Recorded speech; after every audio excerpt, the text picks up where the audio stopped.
All right, so now we are in chapter 9. So we're talking about the e-commerce security and some fraud protection.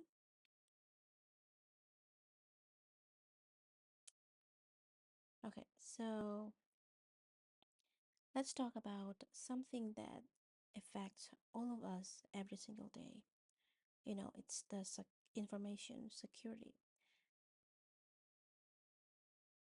Okay, think about this way. You probably have tons of personal stuff on your phone right now, okay? Like your line messages and then your photos, your bank apps, maybe your student ID information. This kind of information security is basically about keeping all that digital stuff safe from people who shouldn't have access to it. And it's like having a really good lock on your dorm room, but it's for your digital life, okay? Now, you might wonder, how do we know if companies and organizations are actually doing a good job on protecting our information? Okay, so that's where something called the CSI, okay? CSI is the Computer Crime Security, okay? The surveys, okay? It's the surveys, Computer Crime and Security Surveys comes in. So every year, they will ask thousands of companies, the government's offices, hospitals, and even universities here in Taiwan and around the world. Hey, what kind of cyber attacks did you face this year? And then, what security measures are you using? How much money did you spend on protecting data? So it's basically like a big health checkup for digital security across different industries. And then, as a student, you need to care about this because your university handles your personal information, your grades, your financial aid data. Okay, so all of that needs to be protected.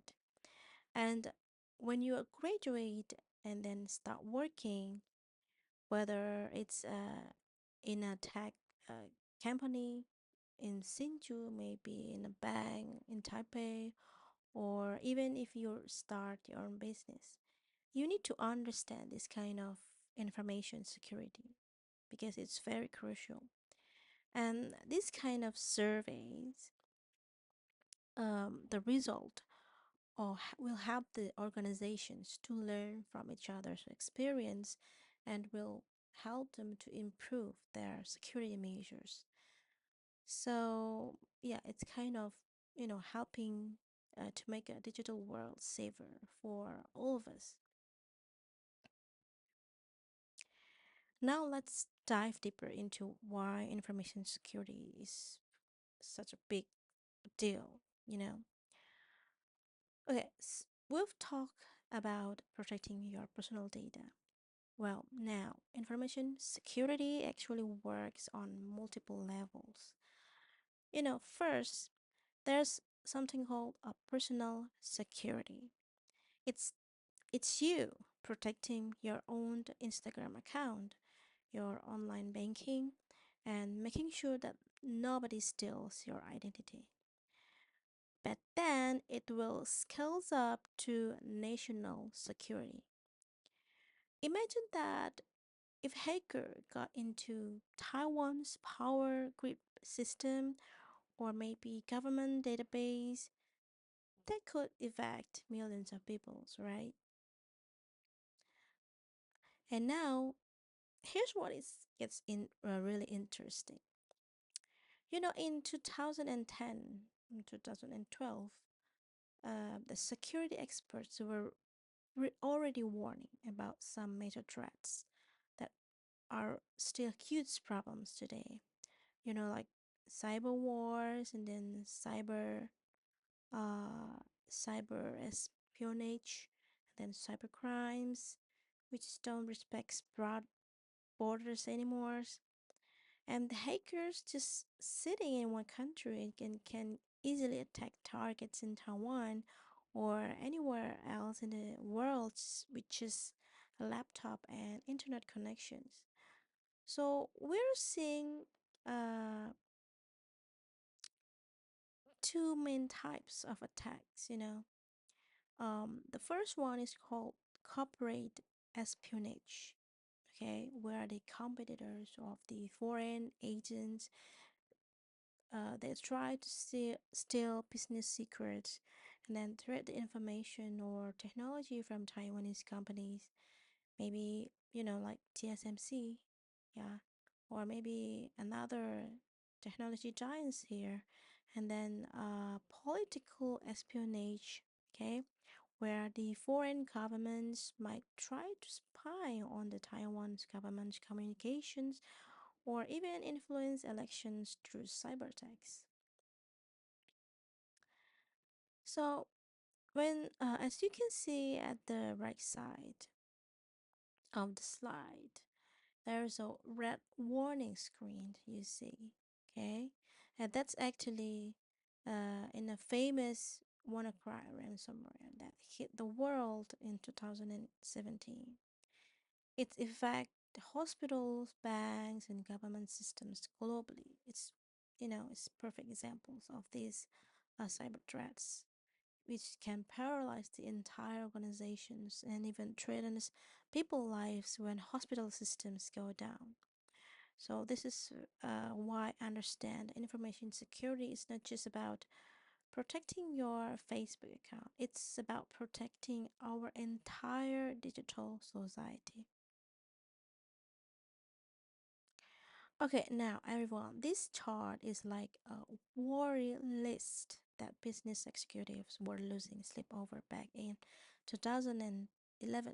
Okay, and honestly, most of these issues are still keeping IT managers awake at night today. Okay, let me break this down for you in terms of you can relate to. At the top, where we have fraud in easy transactions, in the e-commerce transactions, you know, think about when you're buying something on Shopee or maybe PC Home and someone steals your credit card information or maybe creates a fake transactions. Yeah, so this was biggest headache. Okay, and next one, it's prevention and detections of malware. Okay, the virus. It's basically keeping from viruses and then worms and trojans out of the company computers. Okay, so you know how your antivirus software sometimes pops up warnings? The company is still with much more sophisticated versions of these threats every single day. Okay. Right, so now the middle concerns are really interesting because they are about money and planning. Okay, it's called security, strategy, and sufficient budget. It means that the companies were struggling with the questions like how much should we spend on the cybersecurity and what's our game plan if we get attacked. Okay, and then business continuity. It's about making sure that the company can keep running even their system get hacked. Imagine if your university registration system went down right during the course election period, right? And what I found fascinating is that, you know, some employees negligence and waste of time made it to this list. Okay, this means companies were worried about their own workers accidentally clicking on the phishing emails or spending work time on non work websites. Okay, it's potentially exposing the companies to security risk. Okay, So, yeah, it shows that sometimes the biggest security threat is not some mysterious hackers in the dark room, but actually the person sitting at the desk next to you who clicks on the suspicious link.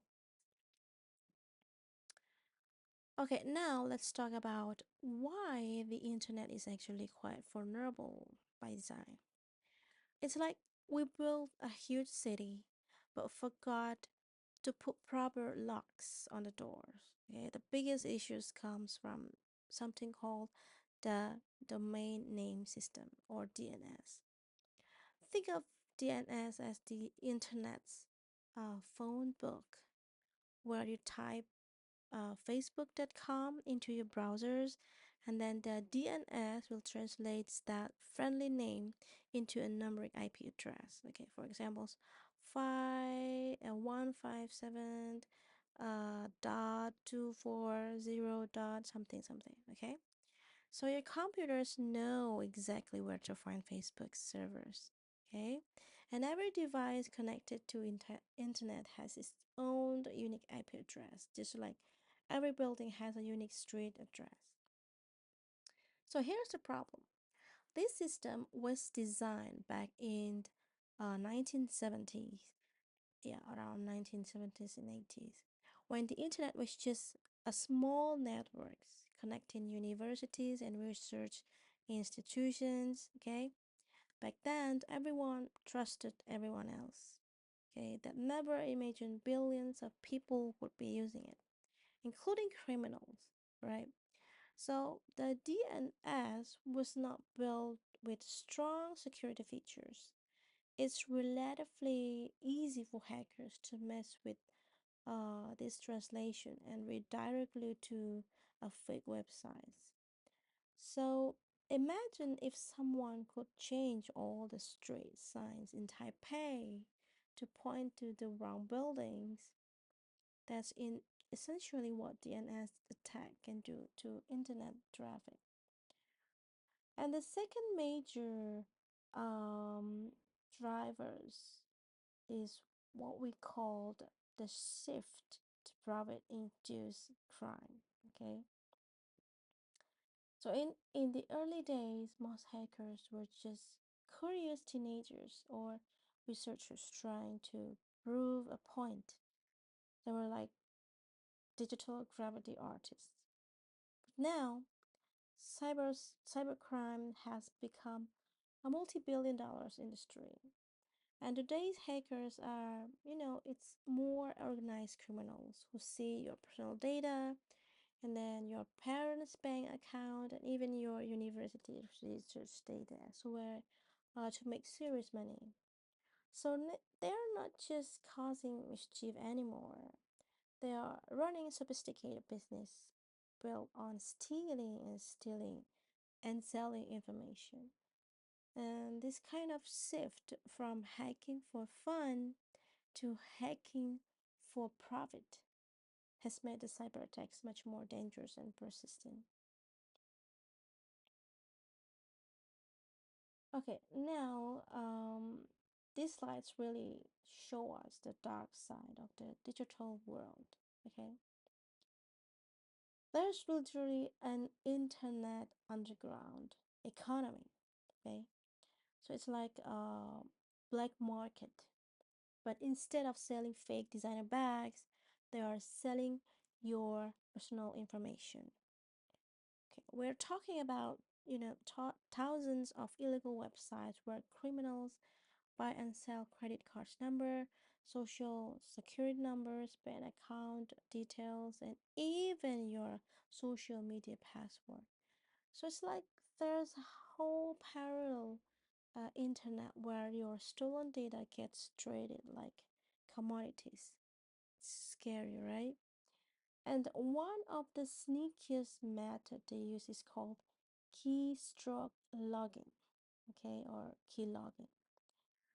Imagine if someone could invisibly watch and record every single key you pressed on your laptop, okay, every password, every message, every search.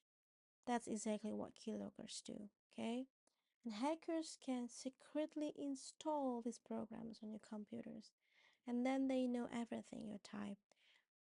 So when you log into your bank account or type your line password, they are literally watching over your digital shoulder.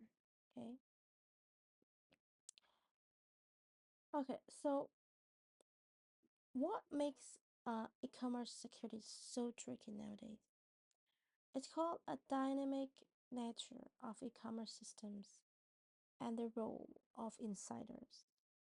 Online shopping systems are constantly changing and updating, which creates new security holes that didn't exist before.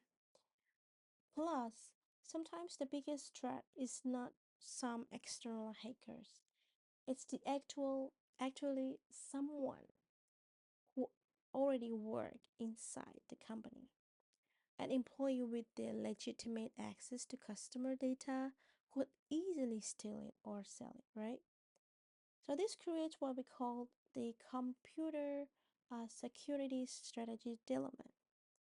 The companies need to protect against both outside attackers and inside threats while still making their systems user friendly for customers just like you.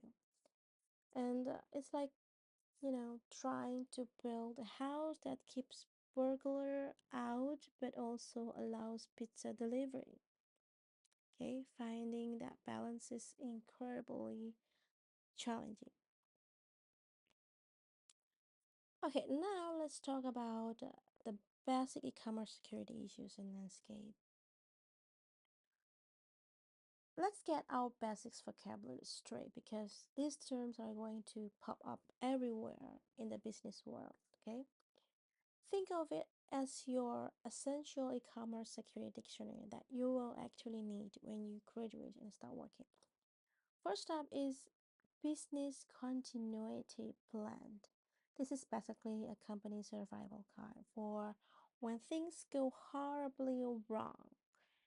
Imagine if a typhoon hits Taiwan and knocks out all the powers, okay? Or maybe if hackers completely shut down a company's computer system.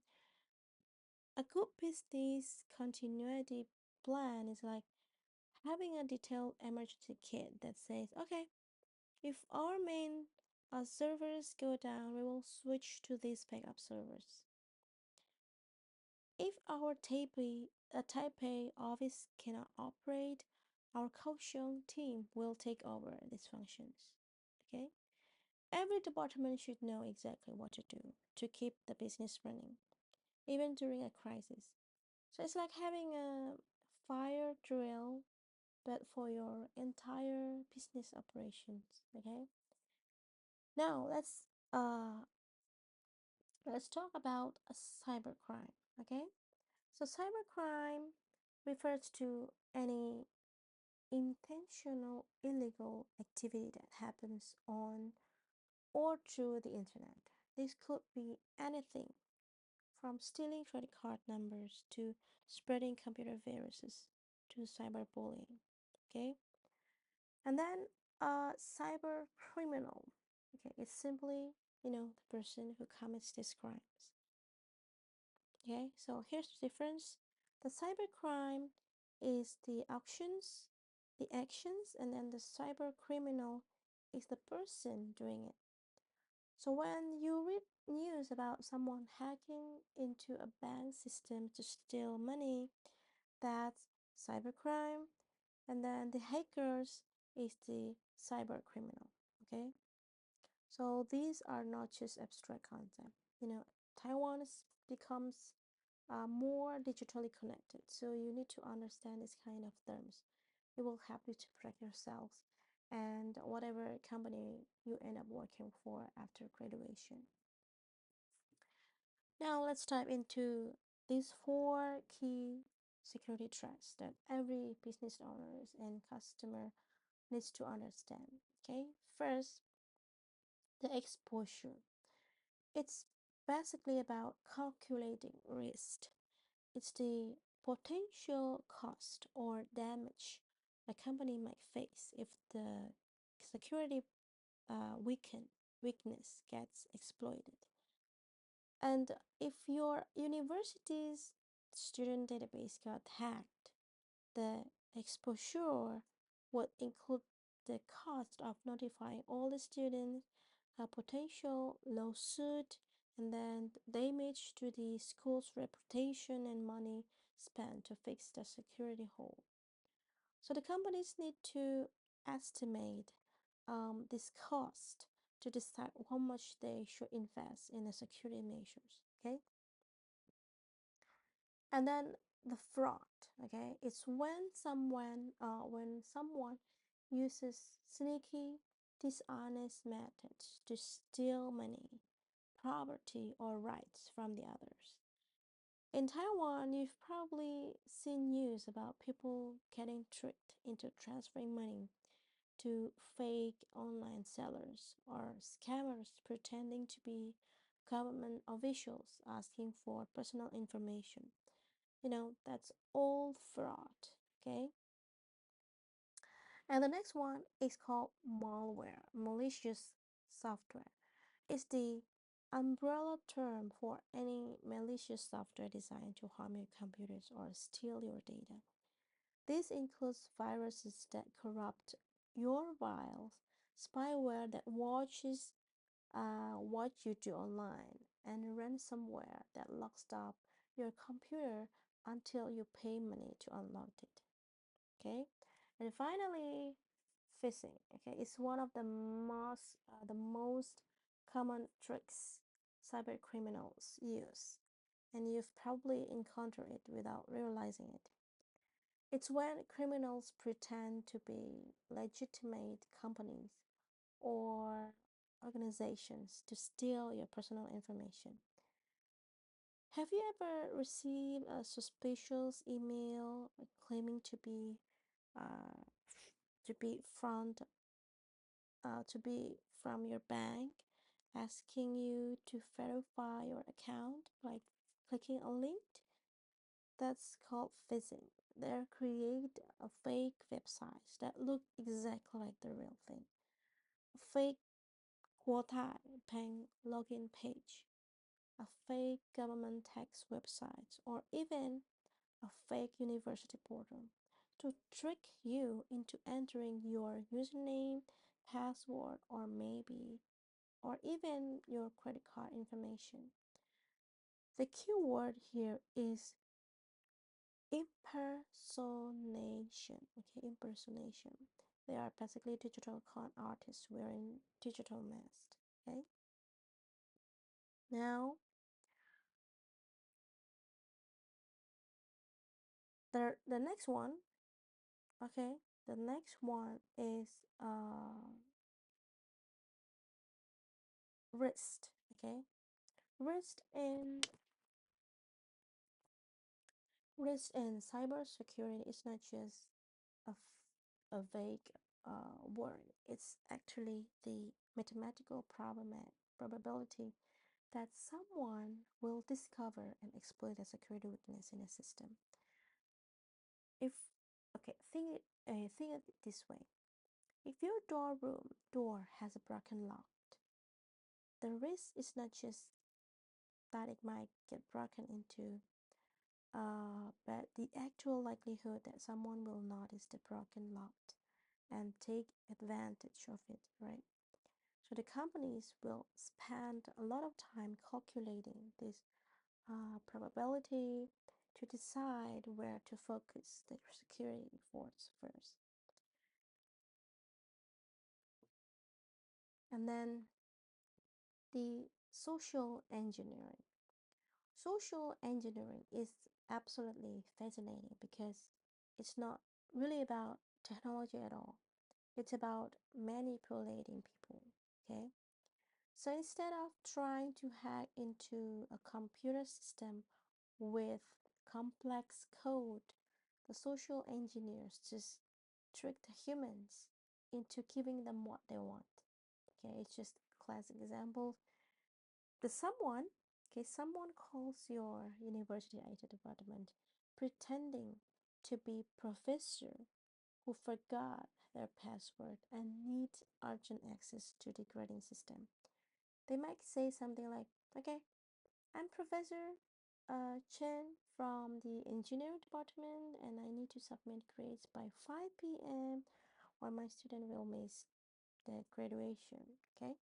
If the IT person believes the story and then reset the password, boom, the attacker just got a legitimate access without any technical hacking. Okay.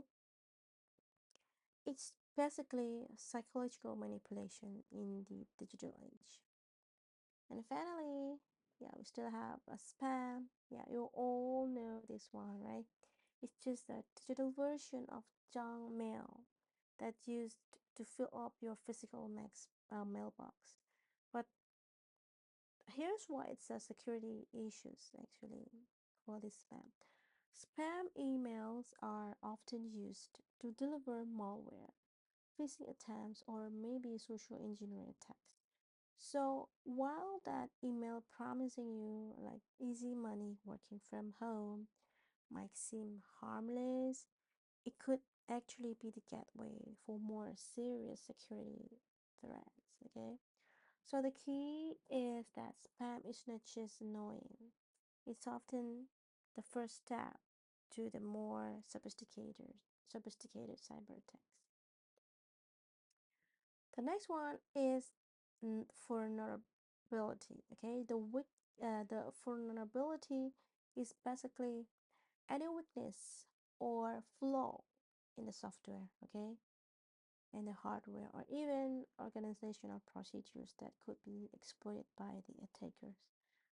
The definition mentions that the CIA models, okay, it stands for confidentiality, okay, which keeping the information secret. And then the integrity, it's making sure data is not tampered with. And then A for availability is to ensure the systems work when you need them. So vulnerability threatens one or more of these three pillars. Okay, for example, if there's a bug in WordPress, which you can see in the image, okay, um, will allows the hackers to read private user data. That's a confidentiality vulnerability. Okay, if another bug lets the hackers change website content, that's integrity vulnerability. Okay, now we have another concept. It's called zombies in cybersecurity. So these are not the Walking Dead from the horror movie, you know. They are the computers that have been secretly infected with malware and uh, are now under the remote control of the cyber criminals. And the scary part is that the computer owners usually has no idea if their machine has become a zombie. Okay. So the computer still works normally for everyday tasks, but in the background, it might be sending spam emails, participating in cyber attacks against the other websites, okay? Or maybe mining cryptocurrency for the criminal. So imagine thousands of zombie computers all working together. That's called a botnet. Okay, botnet. So it's like having an army of digital slaves, and your own laptop could potentially become the zombie if you're not careful about what you download or which websites you visit. Okay, this is why keeping your antivirus updated and being cautious about suspicious links is very important. And now this diagram is brilliant because it shows the cybersecurity as an actual battlefield with the three sides fighting each other. Okay, let me explain to you. On the left, we have the attackers. Now it's not just evil hackers in hoodies, Okay, sure, there are intentional criminals, but the threats are also come from unintentional sources like natural disasters, like typhoon, knock out some internet infrastructure, and then equipment malfunction and simple human errors. Sometimes the biggest security breach happens because someone accidentally deletes the wrong files or maybe clicks on a suspicious email. And then in the middle, targets, yeah, we see what everyone is fighting over. The targets, yeah. This includes all the computer systems, the hardware, software, business procedures, email system, equipment, networks, and most importantly, the people. Okay, notice that people is listed, okay, as a spare target because humans are often the weakest link in security. Okay, and social engineering attacks specifically target people rather than the technical system. And now the right side we have defenders. Okay, defenders. You know that this is a good guy trying to protect everything. They use both technical defense like software and then hardware, firewall, antivirus programs, backup systems, and while the non-technical defense, okay, like the companies, policies, government regulations, employee training, the legal consequences. Okay, so this diagram is not just about installing the fancy software. It's about creating multiple layers of protection that include the technology, the people, the procedures, and even legal systems working together. Okay, and you see that there is a recovery here, recovery circle at the bottom. Okay, that's acknowledging that sometimes attacks succeed, so you need to plan to bounce back quickly. Okay, it's like having a strong defense and a good medical teams ready for the defense fails. All right, everyone. Now let's talk about different types of cyber threats you need to know about. First, it's important to understand that not all security problems come from bad people. Because yeah, some threats comes from unintentional. It's quite common. Think about when sometimes your roommate accidentally spill bubble tea on their laptop and then loses all their files, or a construction worker maybe accidentally cuts on the internet cable and takes down your university's network. Okay, and then another examples may be the natural disasters like earthquake or typhoon can also knock out data centers. So these are not malicious attacks, but they can be just as damaging to business operations. And then the next one, we have the intentional attacks and crimes.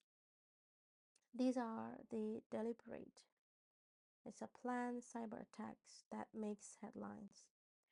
This is where we get into different types of cyber criminals and their methods. Now here's an interesting distinction that many people don't know. There's actually a difference between hacker and cracker. Okay, hacker is simply someone who gains unauthorized access to computer system, but their motivation can vary wildly. Some hackers are actually a white hat or ethical hackers who break into a system to help companies to find and fix securities vulnerabilities. While a cracker, however, is specifically a malicious hacker, someone who breaks into systems with a harmful intent, like stealing data, causing damage, or making money illegally.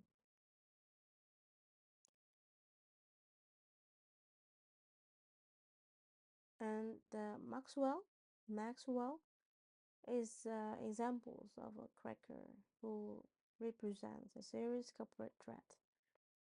And hacker might not be someone who picks a lock to show you that your door is not secure, while a cracker picks the lock to rob your house. Okay, so both involve unauthorized access, but the intentions and consequences are completely different. Okay, and this distinction is important because when companies hire ethical hackers to test their security, they're not hiring criminals. They are just hiring the good guys who use the hacking skills for protections rather than destruction. Okay.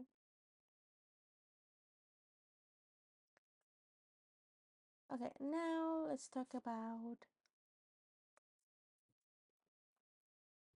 um, what attackers are really after. Okay. When we say vulnerable areas are being attacked, we're talking about the weak spot in digital systems that criminals love to exploit. Think of it like this. If your apartment building has broken back doors that doesn't lock properly, the burglars will keep targeting the entrance rather than trying to break down the heavily secured front door. And the digital world, this kind of vulnerable areas might be outdated software that has not been patched, weak password, or systems that don't have proper security monitoring. So the vulnerability in business, IT, and e-commerce system is where uh, things get really interesting for you as the future business professionals. The, the e-commerce systems are particularly juicy targets because they handle so much valuable information, like credit cards, numbers, and then personal addresses, purchase histories, and customer preference. And imagine if you're running an online store like PC Home or Shopee, your system needs to be accessible to millions of customers, okay, in 24 hours or 7 days. The process payments, securely manage inventory, and handle customer service. And each of these functions create potential entry points for attackers. And this challenge is that businesses need their systems to be both user friendly and secure, which is like trying to make a house that's completely burglar proof but still allows pizza delivery. And then when we talk about security scenarios and requirements in e-commerce and the content of information security, we're essentially asking what specific information needs protection and under what circumstances. For an e-commerce site, this includes protecting customer payment information, right, during the transactions, and then securing the user account and password, and then preventing fake product reviews, stopping inventory manipulation, and ensure the website stays online during the high traffic events, like maybe double 11 shopping festivals or, you know, kind of things. And then each scenario requires different security measures, so it's not a one size fits all approach.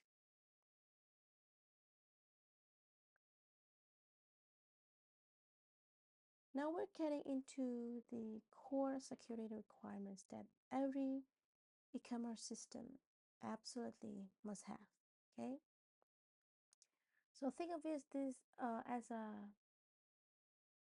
big five, I think. Yeah, the non-negotiables for online business security.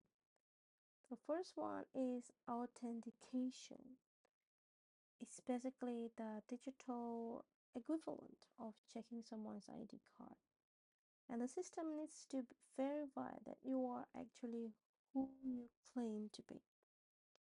When you log into your university portals or your bank app, the system is authenticating your identity through your username, password, and maybe even your fingerprint or face recognition.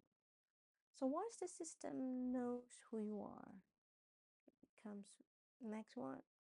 It's called authorization. It determines what you are allowed to do. So it's like having different key card for different floors in a building. Just because you can enter the building doesn't mean you can access the CEO office, right? In an e-commerce system, a regular customer might be authorized to browse products and make purchases, but only administrators are authorized to change the product prices or access the customer's database. Next one, the auditing. It's more like a digital paper trail that tracks everything. Who did what, the when, and then where. If something goes wrong, auditing logs help the investigators to figure out exactly what happened. And then availability. It means the system needs to work reliably when customers want to use it. Imagine if Shopee went down every time there was a flash sale, right? Cannot be imagined. Everyone cannot do a shopping. And then next one, non-repudiation.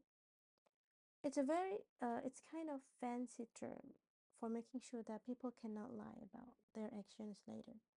So if you buy something online, non-repudiation ensures that neither you nor the seller can falsely deny that the transactions happened.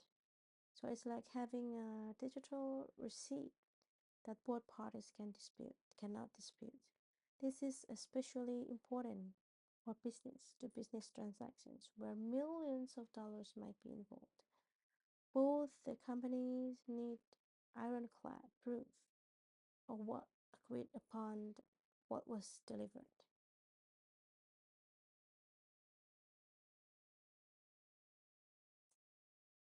Okay, now let's talk about the defense side. Okay, talk about how the companies actually protect themselves. Okay, e-commerce security strategies. It's basically company's master plan for protecting everything valuable. And notice how the comprehensive this list is. So it's not just about protecting computers. Companies need to safeguard their brand reputation, the corporate identity, and the website functionality. The email systems, the customer information, the employee data, and any other valuable assets. Think about it this way from a business perspective. If hackers successfully attacked TSMC's website and made it look like the company was bankrupt, that could cause their stock price to crash, even if their annual manufacturing was not affected at all, right? So a good strategy, a good security strategy recognizes that in today's digital world, attacks on virtual assets can cause very real financial damage. And deterring measures.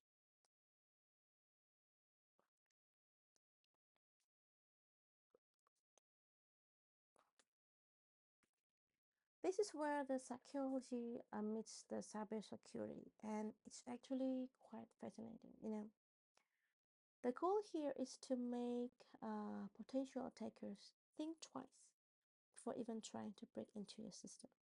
So the companies use various tactics to create this deterrent effect. They might publicize when they catch and prosecute the hackers, display prominent security certifications on their websites, or maybe implement systems that make attacks extremely difficult and time consuming.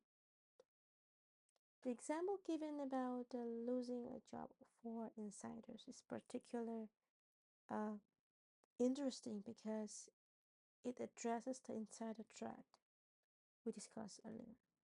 Okay.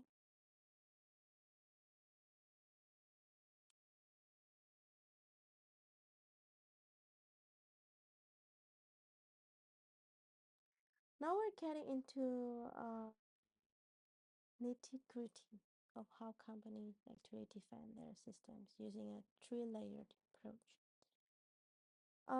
The first one is called prevention measures. It's like the locks, alarms, and security guards that try to stop unauthorized users, okay, from getting into any part of the e-commerce system in the first place. And this includes things like strong password requirements, firewall that blocks suspicious internet traffic, the employee access cards, and security training program.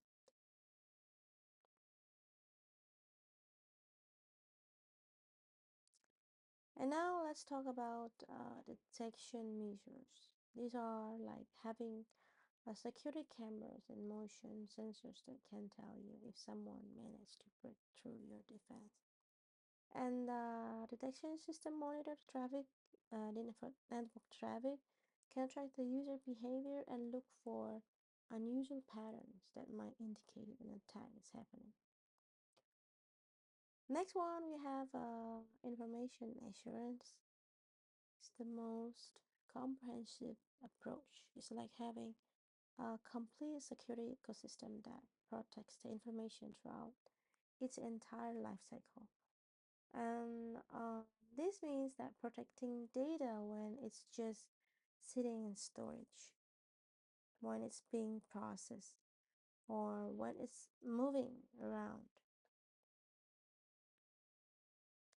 And information assurance also includes making sure that legitimate users can always access the service they need, while simultaneously having measures in place to detect, document, and counter any threats that emerge.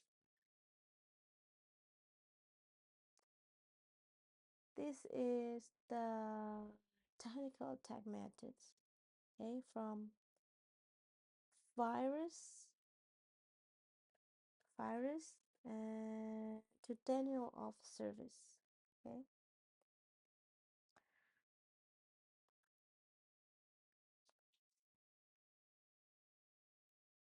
it's like a cyber criminals credits list, a credits hits playlist, and these are attacks methods that were causing the most headaches for business.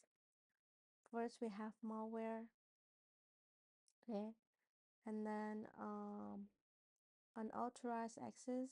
Yeah, this is exactly what it sounds like. And then service attack. Yeah, denial of service attack. It's particularly nasty because instead of trying to steal information, attackers flood a website or service with so much fake traffic that legitimate users cannot access. to it. And then spam and spyware. We've discussed before, but notice they are grouped together because spam emails often deliver spyware. And then hijacking, it means that criminals take control of servers or web pages. And then last one is called botnets. Those armies of zombie computers we talked about earlier.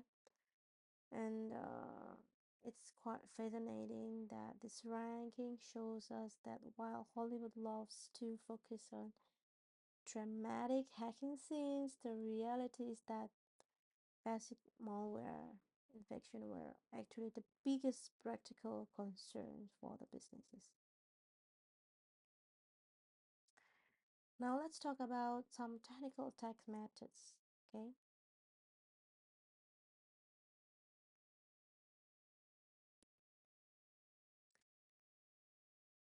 Okay. Now let's talk about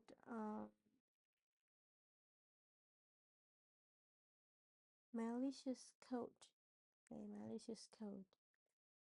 It's a different types of digital parasites that want to infect and damage the computer system.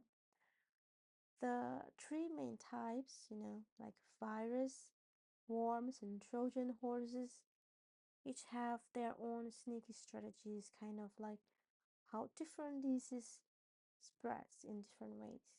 A virus is like a biological virus in that it cannot survive on its own, so it needs a house to live and spread. And then the worm,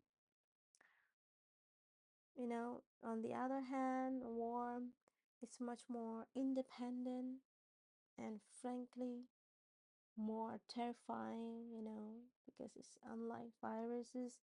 Worms don't need a house program and they don't need you to do anything to activate them. It's like a digital cockroach that can run around your computer system completely on their own.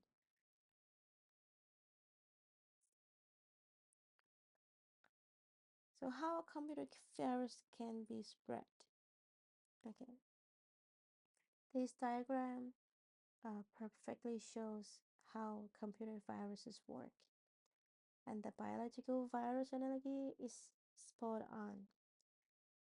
Okay, let me explain to you. From the step one, okay, step one for here, it's where all begins. A malicious programmer creates a virus by writing code that embeds itself inside a legitimate host program. It's like a parasite hiding inside a healthy organism. The virus cannot exist on its own, so it needs to attach to something that people actually want to use, like a popular game of a useful utility program, or even a document file. And the step two is the travel pace. Okay, this is where the virus becomes really clever. One is attached to that host program. The virus goes wherever the host goes. Okay, uh, back to the diagram was made. People commonly share files through CD, local area network, or bulletin boards like the early versions of online forums. Today, the virus spreads through email attachments, USB drivers, cloud storage, social media, and file sharing platforms. And step three is the activation and the damage pace. This shows why timing is everything in virus design. When the virus sits dormant until specific conditions are met, this could be a particular date. It's like famous Friday 13 virus, or when you perform certain actions like opening attachment or running a program.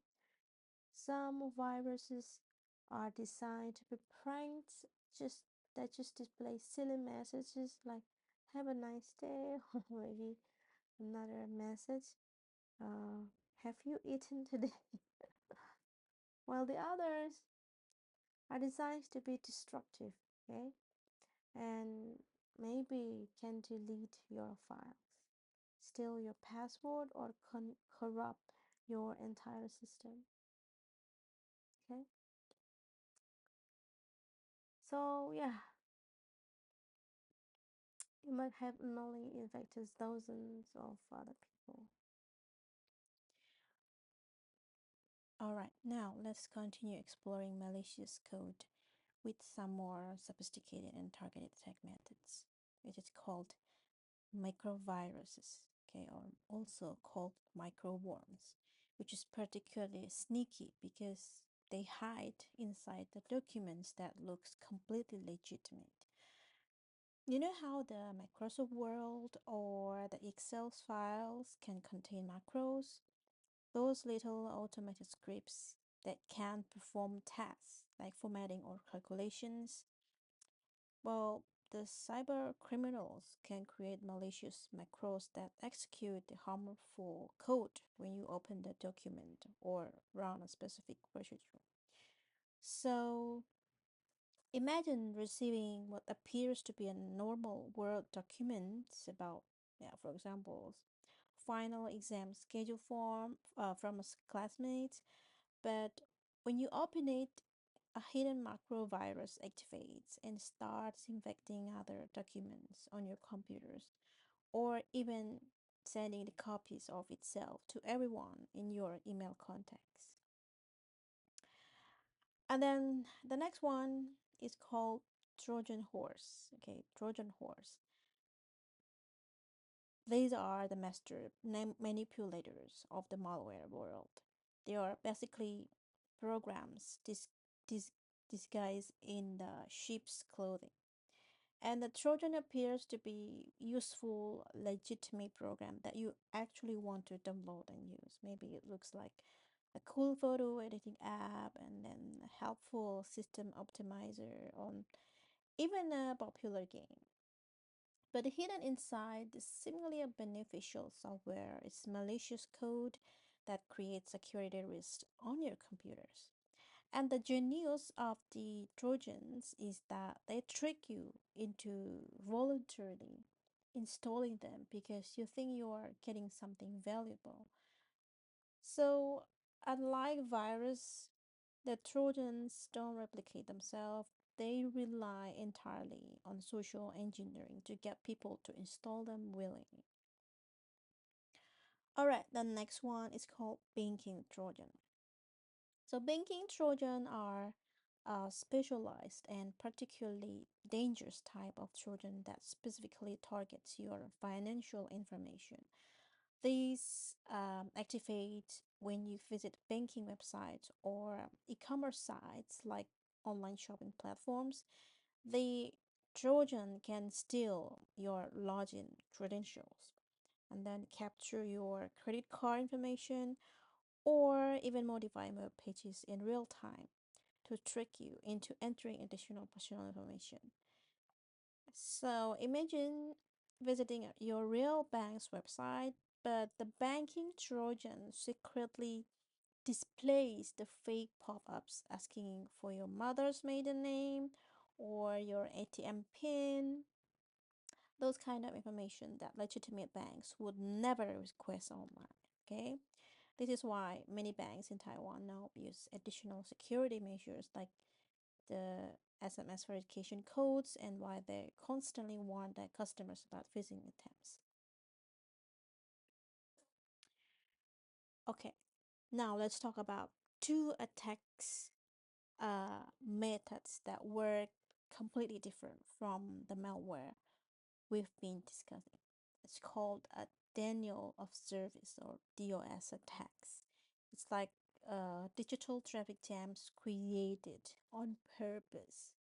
So instead of trying to break into a system and steal information, the attackers use specialized software to flood a target website with an overwhelming amount of fake traffic.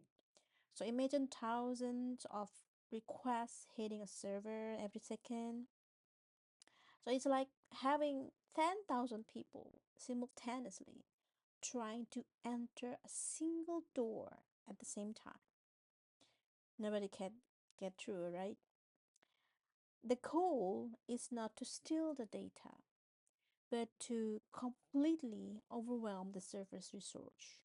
Okay, like processing power, memory, bandwidth kind of things, so that the legitimate users cannot access the website at all. This can be devastating for e-commerce sites because if customers cannot reach your online store during a big sale, you lose massive amounts of revenue. Okay.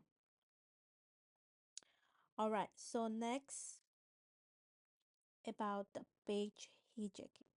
It's a much more deceptive attack that's all about creating convincing fakes. Attackers create copies of popular websites that look almost identical to the original. Same colors, same layout, same logos, everything.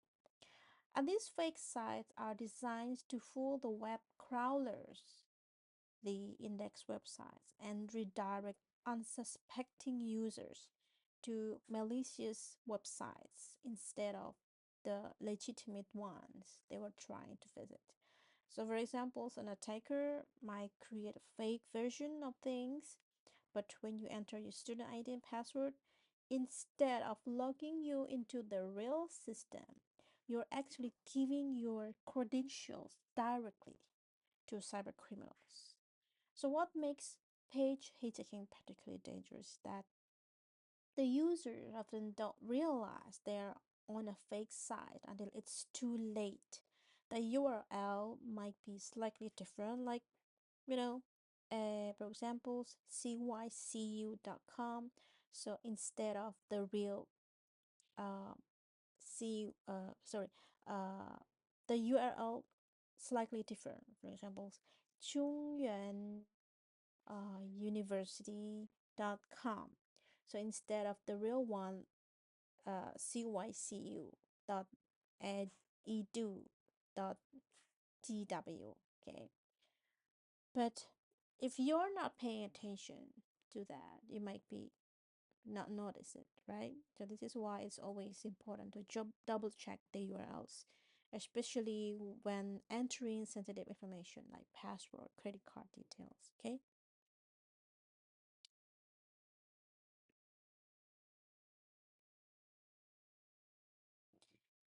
Okay, now we're getting into some really sophisticated cyber warfare territory. It's called botnet. So botnet is essentially a massive army of hijacked computers. We're talking about hundreds or maybe thousands, sometimes even millions of infected machines all working together under the control of a cyber criminal. And the diagram on the right side shows this perfectly. Like one criminal, the bootmaster over here, can command this huge network of compromised computers to carry out coordinated attacks. And what's terrifying is that most of the computer owners have no idea their machines have been turned into digital soldiers. For example, so your laptop could be part of the botnet right now. It's quietly sending spam emails or participating at attacks while you're watching Netflix or doing something else. And you might never know it. And the power of the botnet is in their scale and distributed nature. When the boatmaster wants to launch a massive denial of service attack against a website, they don't just use one computer. They can command thousands of infected machines from all over the world to simultaneously flood the target with traffic. So it's like having a zombie army that can attack on command. And the botnets are also used to send out billions of spam emails and mine cryptocurrency using the other people's electricity and computing power, steal personal information, and even rent out their service to other criminals.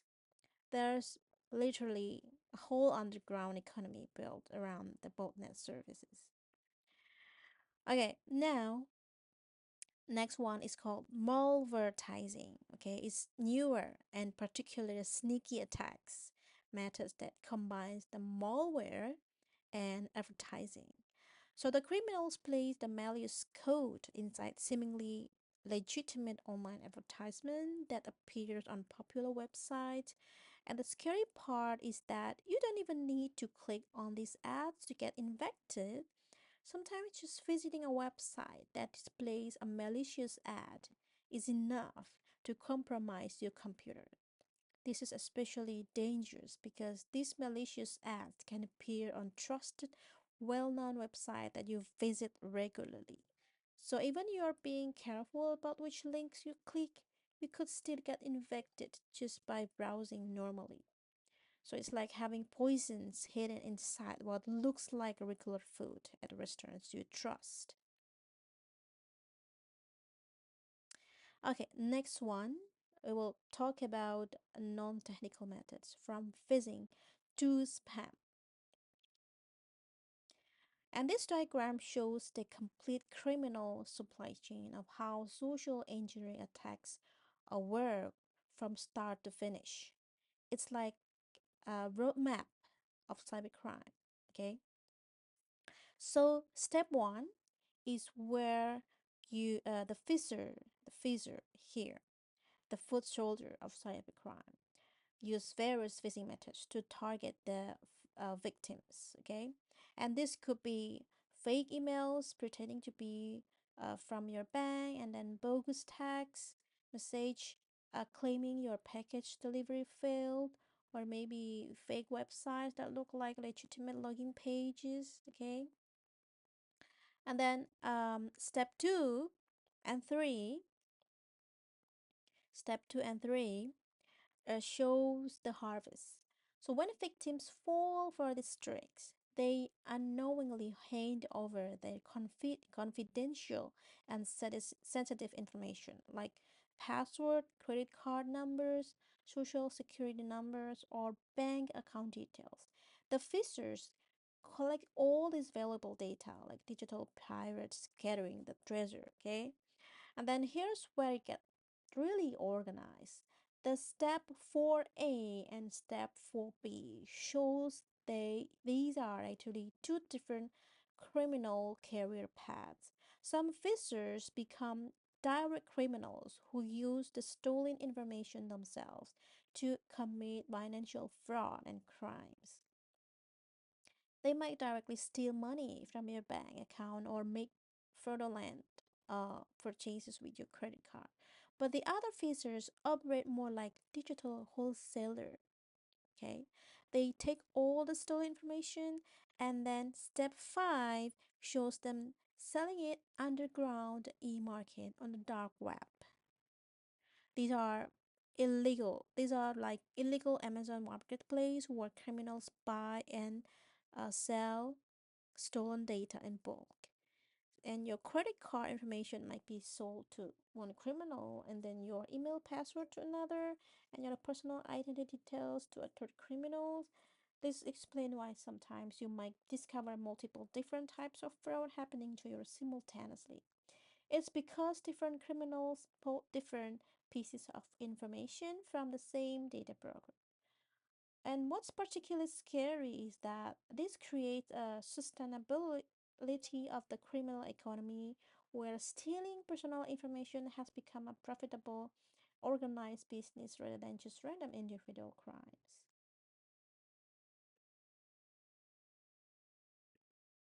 Okay, now let's talk about something that's probably happened to you or maybe someone you know.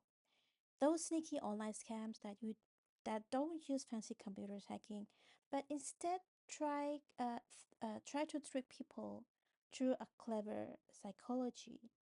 Think about it this way: instead of breaking down your door, these scammers sweet talk their way in by pretending to be your friend. And your physical social phasing is like when someone calls you and then pretending to be from your bank, using a friendly voice and asking for your password just to verify your account.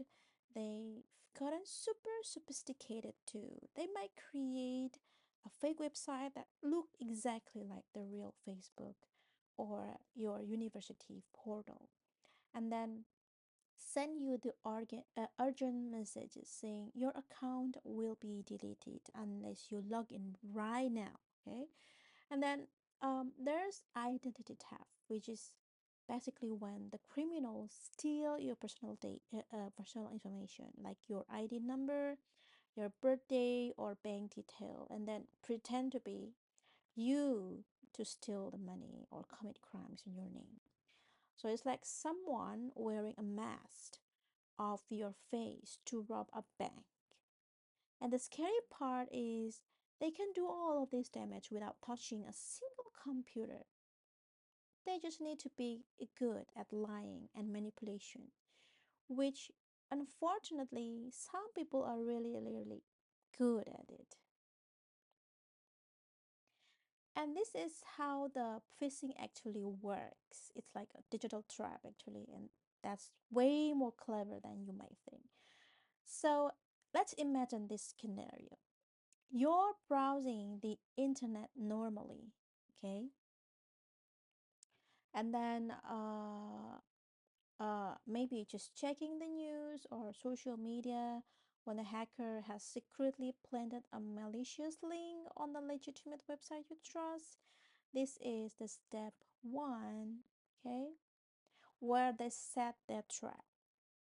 And then step two, you innocently click on what looks like a normal link, and your browser starts heading to the good website as usual. And in step three, instead of reaching your intended destination, you get secretly redirected to a fake website that looks like exactly like the real one. Maybe a fake banking site or fake Facebook login page. And now comes the really nasty part. In step four, this fake website doesn't just steal your password when you type in it. Actually, downloads the hidden malware onto your computer without you even knowing it.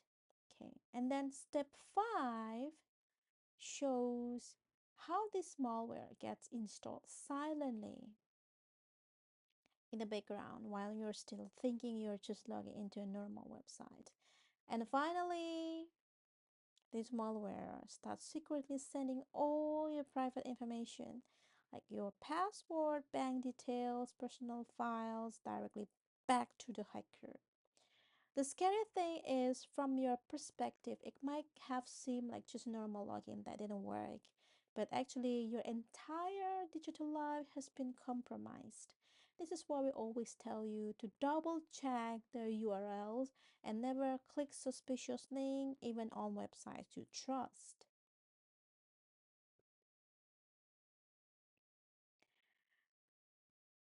Okay, now let's talk about spam and spyware. There's two annoying digital pests that you've definitely encountered before. First up is about the email spam, okay, which is basically like having someone stuff your physical mailbox with thousands of useless flyers every single day, except it's your email inbox getting flooded with message you never asked for. You know those emails trying to sell you weird products, fake lottery winning, or suspicious business opportunities. That's spam, okay? But it's get more serious when some of this spam contains spyware, which is like having an invisible spy secretly following you around and taking notes on everything you do online. Think of spyware as a sneaky little program that hides on your computer or phone quietly watching what websites you visit, what you type, what you buy, and even your personal conversations. And then it sends all this private information back to criminals without you having any clue it's happening. It's like someone installing a hidden camera in your room and you don't even know it's there. And the tricky part is that the spyware often come disguised as something harmless, maybe a free game download, fake software update, or even hidden inside those spam emails when you accidentally click on them. So, yeah, remember if you get emails from unknown senders or offers that seems too good to be true, just delete them. Don't click anything because that one click might invite these digital spies into your personal life.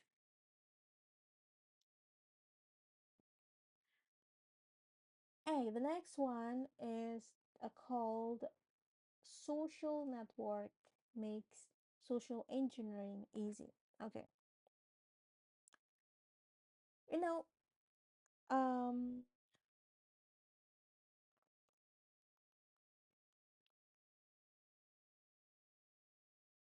Instagram, Facebook, Line, and other platforms every day. Here's the thing. Social network has made social engineering incredibly easy because now the criminals can study your entire life just by scrolling through the post, okay? And your Facebook probably shows where you go to school, your hometown, your friend's name, what you like to do, maybe even when you're traveling or away from home. The hackers use all this free information to create super convincing fake message. Okay, for example, they might send you a message pretending to be a classmate saying, "Hey, I saw your post about this restaurant. Can you help me with our assignment? Maybe can you help me with our assignment?" Something like that. And then trick you into click malicious link, or they create fake profiles using stolen photos to friend your real friends and then use those fake friendship to spread spam and scams through your social circles. And the web 2.0 environment, which basically means all these interactive social platforms where everyone shares everything, has turned into a gold mine for criminals because people naturally trust message that come from their social network. So it's like the difference between a stranger on the street asking for a password versus your friend asking for it. You're a way more like to trust the friend, right? But on social media, that friend might not even be real.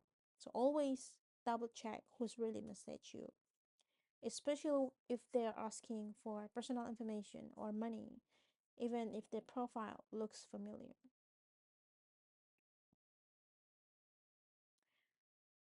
Okay, next, the search engine spam. Okay, it's where the sneaky websites are deliberately created to fool the Google's algorithm into thinking that they are super important and relevant. So they show up at the top of your search result, even though they are actually useless or even dangerous. Think of it like cheating on an exam, and these spam sites use tricks to artificially boost their ranking and kind of like stuffing their pages with popular keywords or creating fake links to make Google think they are popular.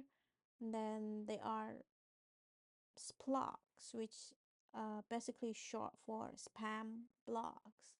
And these are fake blogs created purely to make money from the ads or just to spread more spam links with no real valuable content at all. So it's like when you're looking for genuine restaurant reviews and instead to find a bunch of fake review sites, They are just trying to sell you something. And the scary part is that these spam sites often look legitimate at first glance. But when you actually try to use the information, it's either completely wrong, it's outdated, or designed to trick you into clicking more malicious link. So remember, just because something appears on the first page of Google, it doesn't automatically make it trustworthy. Okay, so always check if the website looks professional, has real contact information, and cross-reference important information with the other reliable sources. Okay.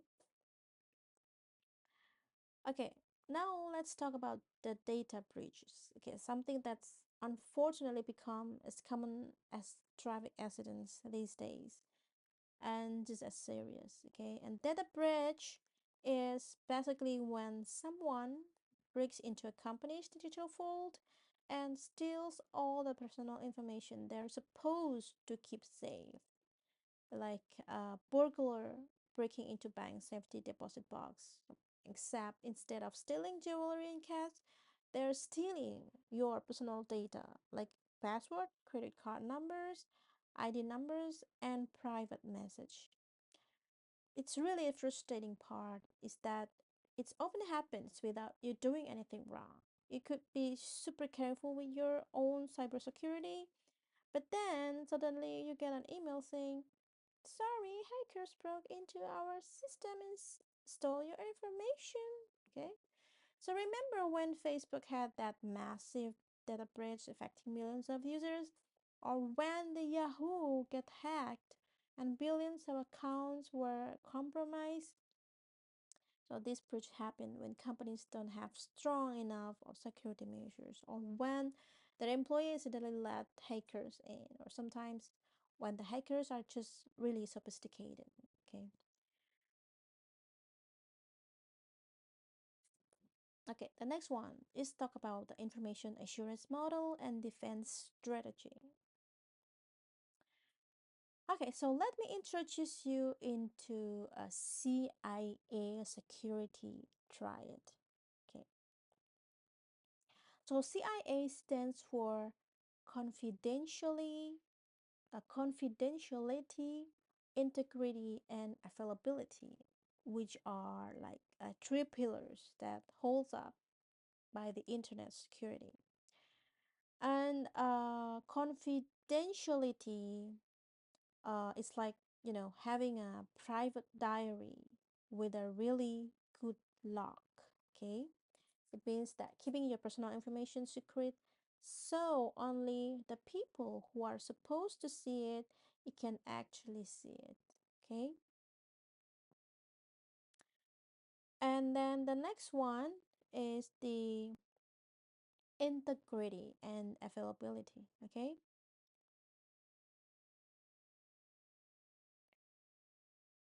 so integrity is basically about trust and accuracy. It's the assurance that when you send or store information, nobody can secretly change it without permission. Okay?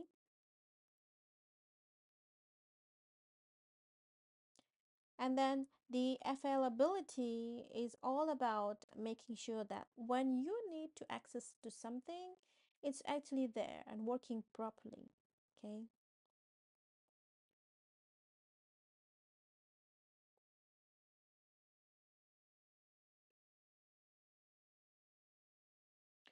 Okay, now let's talk about um, authentication, authorization, and non-repudiation.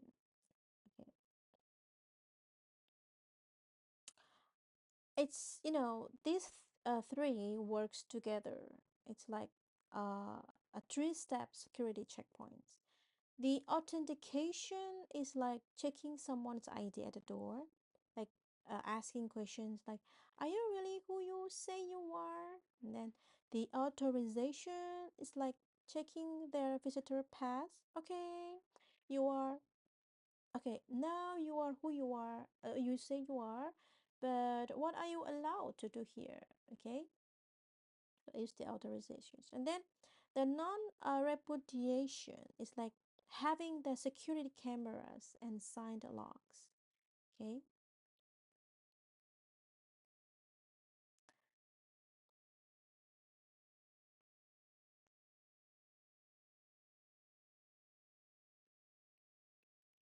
but here is the business reality. Every company has limited money and resources, so they face what's called the security spending versus needs gap. Basically, they want perfect security but can't afford to protect everything perfectly.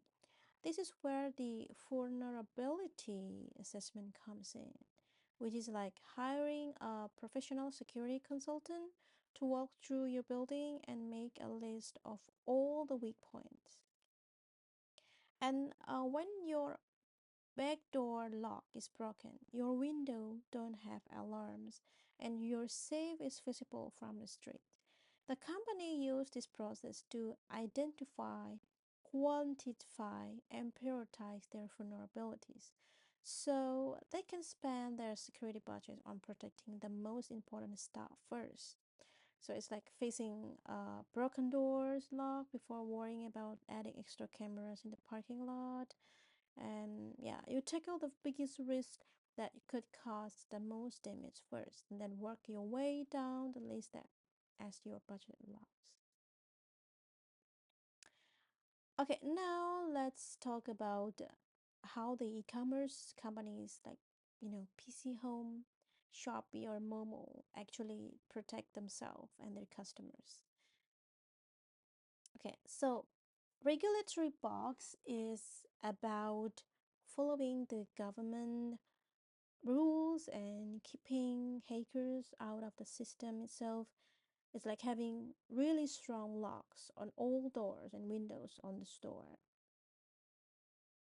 Plus, making sure that they comply with the Taiwan's personal data protection laws so the customer information stays confidential and private. The next one is called a financial box. It's all about protecting money and preventing fraud. Okay, imagine this as a security around the cash register and bank vault, where they use authentication to make sure that you are really you before processing the credit card, and then they watch out for stolen credit cards, fake transactions, or people trying to cheat the system. And finally, the marketing and operation box. It's focused on keeping the websites running smoothly and protecting the business operation.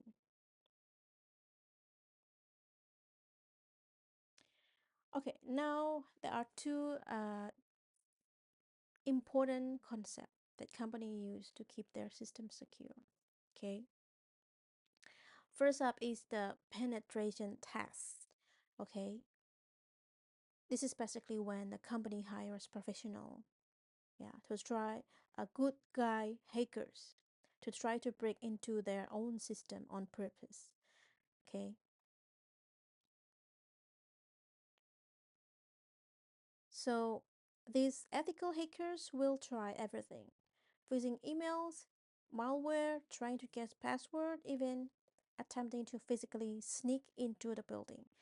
And then they give the company a detailed report saying um, exactly how they broke in and then how to fix it. Okay, and then the easy security program.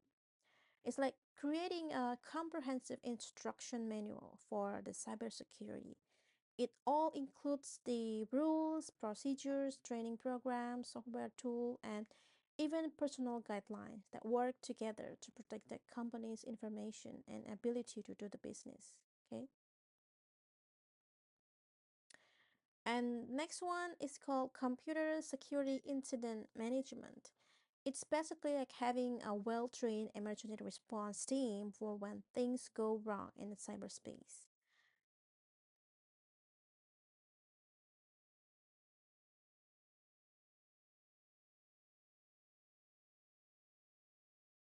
And this diagram shows how the companies manage the cybersecurity throughout the entire life of their system. It's like having a complete life cycle of building and maintaining a secure house. Okay, it starts with the requirement. Okay, where they sit down and ask, what kind of security do we actually need? What are we trying to protect against? Kind of like deciding whether you need basic door locks or a full alarm system. And then comes with the design, okay, where they plan out exactly how they'll build their defense by analyzing potential attacks and creating threat models.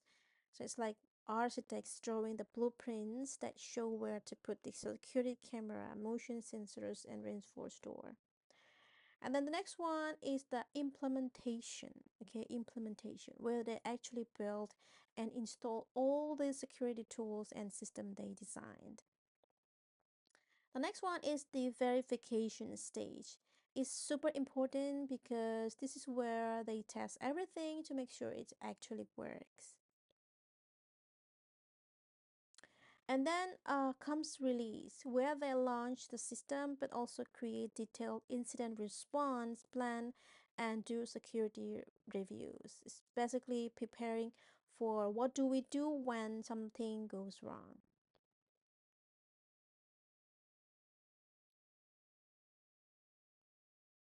The next one is the training phase, is to ensure that everyone knows how to use the security system properly. And then finally, when the system gets too old or outdated, it goes to the system retired when they safely shut it down.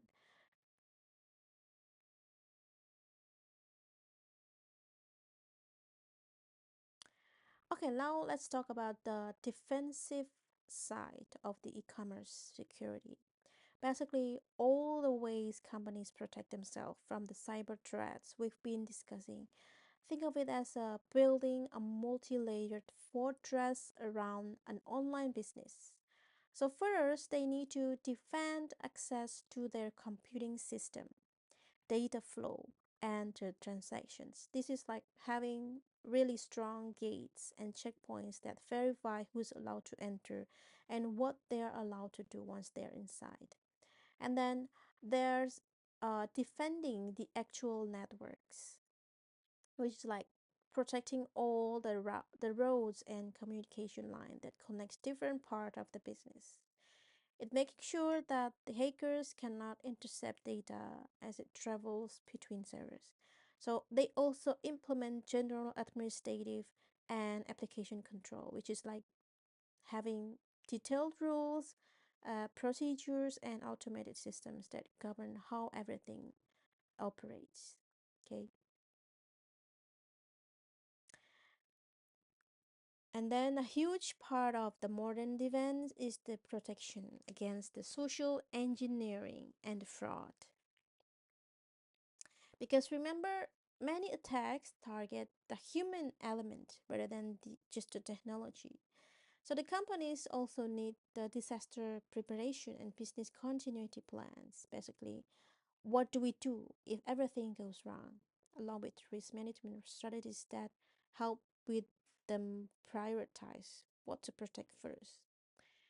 And then finally, they implement the enterprise wide security program that coordinate all these defenses across the entire organization, ensuring that everyone from the CEO to the customer service representatives understands their role in keeping the business secure. Okay,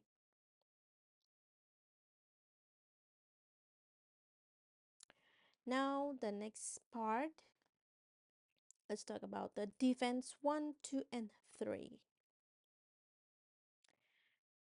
Okay, now let's talk about the first line of defense for e-commerce system. It's all about making sure only the right people can get into the digital building and providing they are who they say they are, okay? Okay, access control. So access control is like having a really smart bouncer at a club who checks everyone's ID and decides what areas they're allowed to enter. Some people can only access the main floor, while the VIP members can go to the special areas and staff can access the employee only zones. This ties directly into an authorization and authentication, which work as team.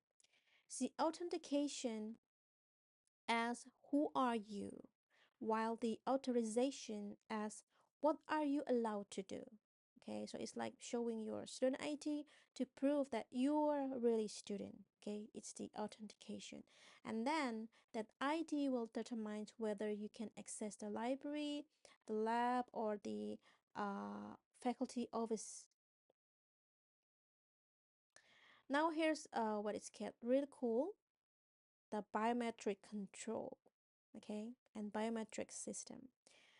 It's use your unique physical features as your password. Okay, like you unlock your iPhone using fingerprint or face, that's the biometric authentication. And this system can read your fingerprint, scan your eye pattern, and recognize your face, or even analyze your voice to verify it's really you, not someone who stole your password. And the beauty of the biometric is that you cannot forget your fingerprint at home or have someone guess your iris pattern, making it much more secure than the traditional password.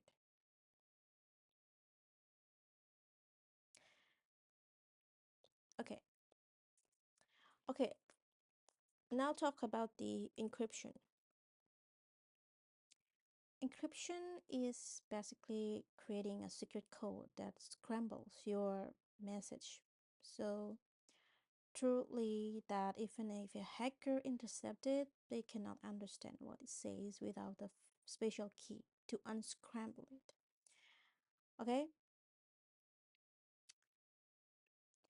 so in the digital world, the plain text is your original. It's the readable message, like for example, meet me at the Starbucks at 3 p.m. Okay, and then the cyber text is that the same message after it's been encrypted into something that looks like randomly gibberish. Okay, for examples, x7 blah blah blah blah blah, 123 w8 uh dots, something like that. So it's completely um random. Okay, so the beautiful thing about encryption is that it makes information incredibly expensive and time consuming for hackers to crack. Okay, we're talking about we're talking potentially hundreds of years of computer processing time to break strong encryptions. The one key or symmetric system means both the sender and receiver use the same secret key to encrypt and decrypt message. So kind of both people having identical decoder rings. So when you shop online and see that little lock icon in your browser, that means your credit card information is being encrypted before it travels across the internet. Okay? So it turns your sensitive data into unreadable code that protects you from the cyber criminals who might be trying to intercept your transaction. Okay, now let's talk about the encryption algorithm. So this is basically the recipe or mathematical formula that does all the scramble work. It's like having a specific set of instructions that say, well, take each letter, move it 2, 3 positions forward in the alphabet, and then reverse every other word, and then substitute numbers for vowels. Okay, something like that. And the key value is your secret password that makes algorithm work. Okay. Meanwhile, the key space is basically how many different possible key exist for that particular algorithm. And this is where the real security comes from. And this diagram shows symmetric encryptions in actions, okay? And it's actually pretty straightforward when you see how it works. All right. So think of the symmetric encryption is like having matching keys to the same house. Both you and your friend have identical copies of the same key. So when you want to send a secret message, here's what happened. You start with your plain text, okay? Let's say, okay, the exam is postponed, okay, for example. And then you use your private key to encrypt the message, okay? And turn it into a scrambled ciphertext that looks like completely nonsense. Okay, something like maybe the x, oh, sorry, x, y, then 1, 2, 3, yeah, something like that, okay? And then so on and so on. This encrypted message can now safely travel through the internet, email, or any communication channel because even if hackers intercept it, all they see is just, the gibberish. And then when your friend received the ciphertext, they used their identical private key, the same one you used, okay, the same one. And then they used the same private key to decrypt the message, okay, and voila, they get back the original readable message. The exam is postponed, something, okay. So the keyword here is the symmetric because both people use the exam key for both encryption and decryption.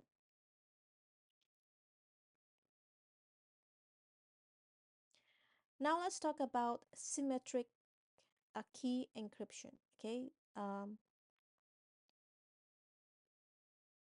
So the symmetric encryption uses the same key for both locking and unlocking your message, right?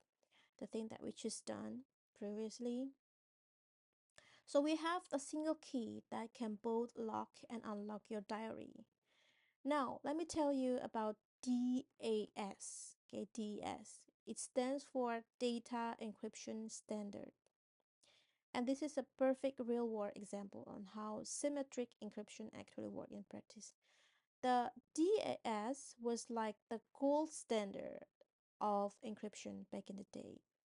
It was officially endorsed by NIST, the National Institute of Standards and Technology, and it's used by US government agencies to protect their sensitive information from 1970s all the way until October 2000. And the SS is very sophisticated. It's mathematically designed lock that was considered virtually unbreakable when it was first created by the government agencies. A bank and major corporation all trusted it to protect most important secrets. However, here's an important lessons about the cybersecurity. What was considered super secure in 1970s became vulnerable by 2000 because computers got so much faster and much powerful that they could eventually crack the DS encryption to the brute force attack. This is why the government had to retire DAS in 2000 and move to stronger encryption methods. Okay, it's a perfect example of how the cybersecurity is constantly evolving.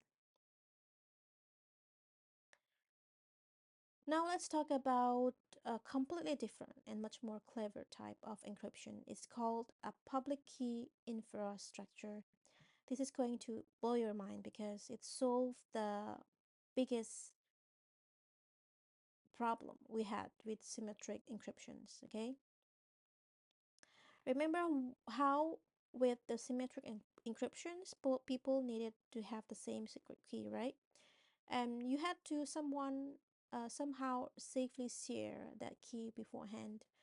And the public key encryption is like having a magical mailbox system where everyone has two keys that work as a pair.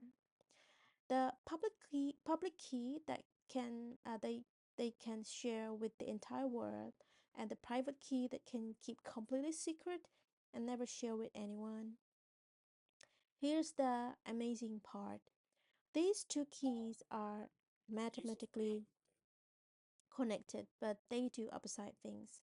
If I want to send you an encrypted message, I use your public key, which is available to everyone, like phone number in the directory, to encrypt my message. But once is encrypted with your public key, only your private key can decrypt it. Okay, not even my own key can unlock it. So it's like having a mailbox where anyone can drop letters in using a public slot, but only you have the private key to open it and read what's inside. And this kind of system is brilliant because we don't need to meet in person or find a secure way to share the secret keys beforehand. You can just look up your public key online and start sending you encrypted message immediately, knowing that even though your public key is available to everyone, only you can actually read what I'm sending because only you have the matching private key that can decrypt it.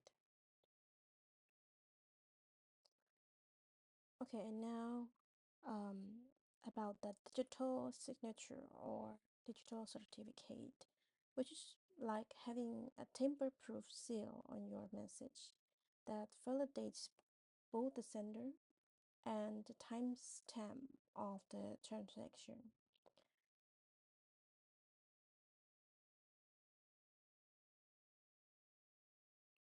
A digital signature works the same way, um, like uh, the private key, but it's way more secure.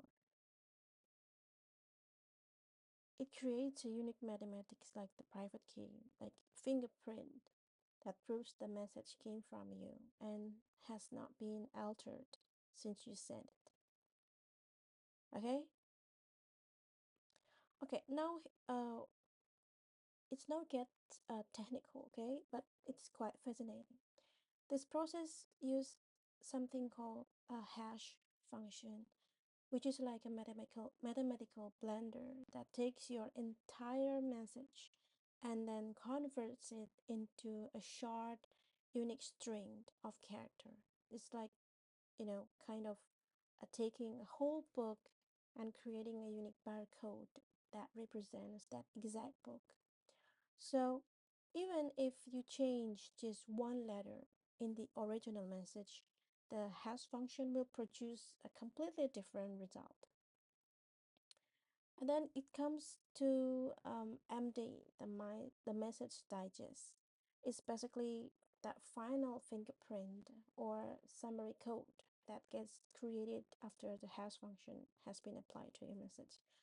So when you digitally sign something, you're essentially saying, okay, here's my message. Here's it, the unique fingerprint created by the hash function.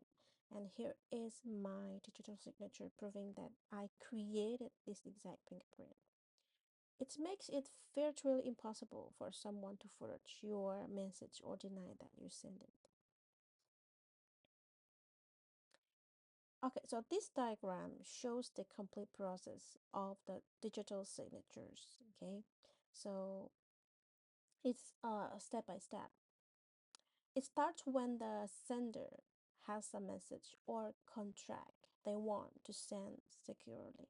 Okay, here.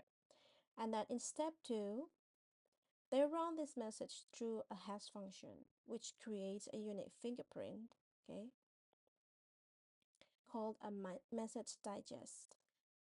It's like creating a special ID number that represents that exact message, okay? So in step three, the sender encrypts this fingerprint using their own private key and then create what we call the digital signature. This is like putting their personal unforgeable seal on the message. Okay. Then step 4, they encrypt the whole package. Okay, the original message plus digital signature using the recipient's public key.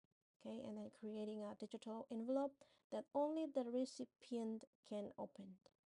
Okay, after emailing this secure package in step 5,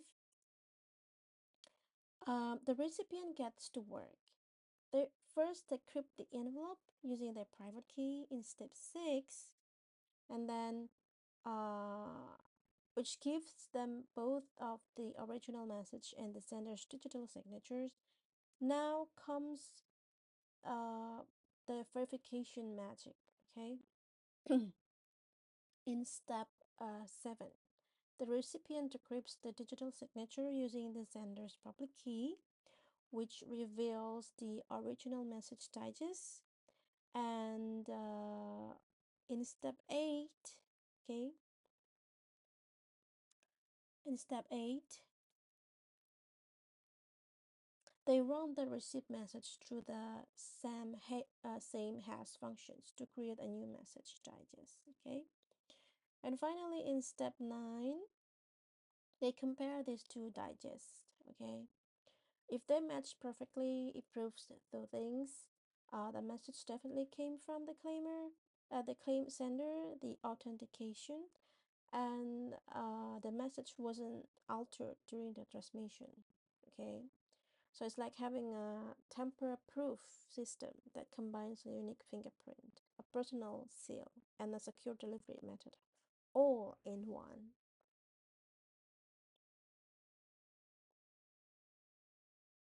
Okay, now let's talk about the digital envelope. It's basically the final package that gets sent. Okay, so imagine it like super secure FedEx envelope that contains both your encrypted message and your signal digital signature, all wrapped up using the recipient's public key, so only they can open it.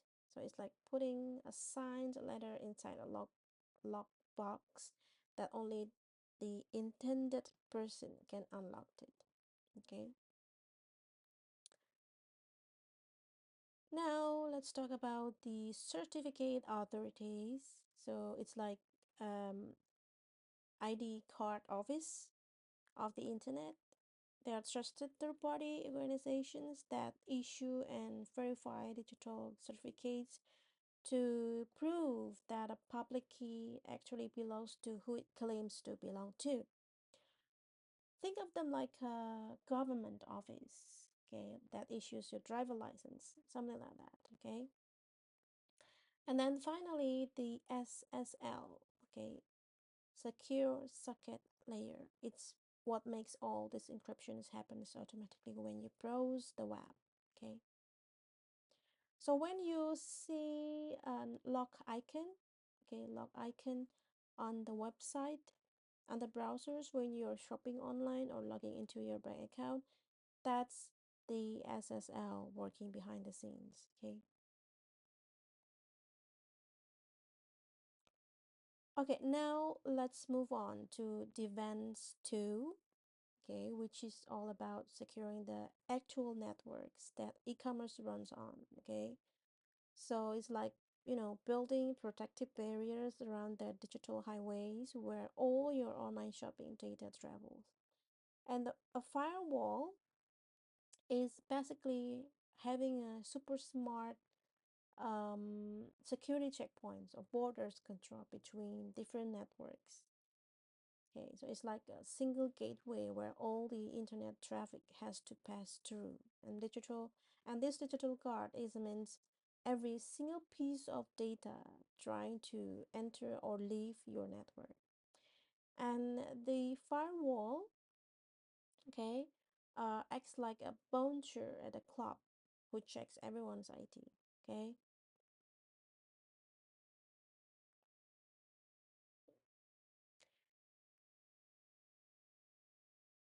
Okay. Now, speaking of packets, These are basically small chunks of information that get sent from one computer to another across the network. Yes, so it's like breaking up a long letter into many small envelopes, okay, each containing a piece of the message, and then sending them all separately to be reassembled at the destination. Okay. Okay. The next one is the dual firewall architecture. Okay. It creates something called DMZ. It stands for demilitarized zone. Okay. So which is called DMZ. Okay. So just like the ZMZ between North and South Korea, it's a neutral buffer zone. So the network DMZ is a secure buffer area between the dangerous outside internet and your company's internal network. Okay. And this diagram perfectly shows how the dual firewall DMZ architecture works. It's like having a three-layer security system that's way smarter than just having one big wall. On the far left, okay, you have the dangers outside um world, okay, a dangerous outside world, the internet where hackers, the malware, okay, and all sort of cyber threats are lurking, and then represented by the person with the laptop who might be, yeah, no good, okay. And the first line of the defense is the external firewall, which is like the outer gate of the castle that filter out, the most obvious threats and the bad people and bad traffic coming from the internet. So instead of letting approved traffic go directly into the company's most sensitive areas, it first enters the DMZ. Okay, DMZ is between these two. So it's like secure waiting room or buffer zone between the two of firewall. And this DMZ, you place your public server, like your company website, FTP server, okay, something like that, or email server, things that need to be accessible from the internet but don't contain your most sensitive data. And then there's the second firewall, internal, it's called internal firewall, that acts like an even stricter security checkpoints to protect your private enterprise work on the right, okay, where all the really important stuff lives: employee computer database with computer information, the financial records, and the internal system. So if a hacker somehow managed to break through the first wall and compromise your public websites, they are still stuck in the DMZ and cannot easily access your internal web network because they have to get to through that second, okay, even more restrictive firewall. So it's like having a castle with both an outer and inner wall to keep the enemies away.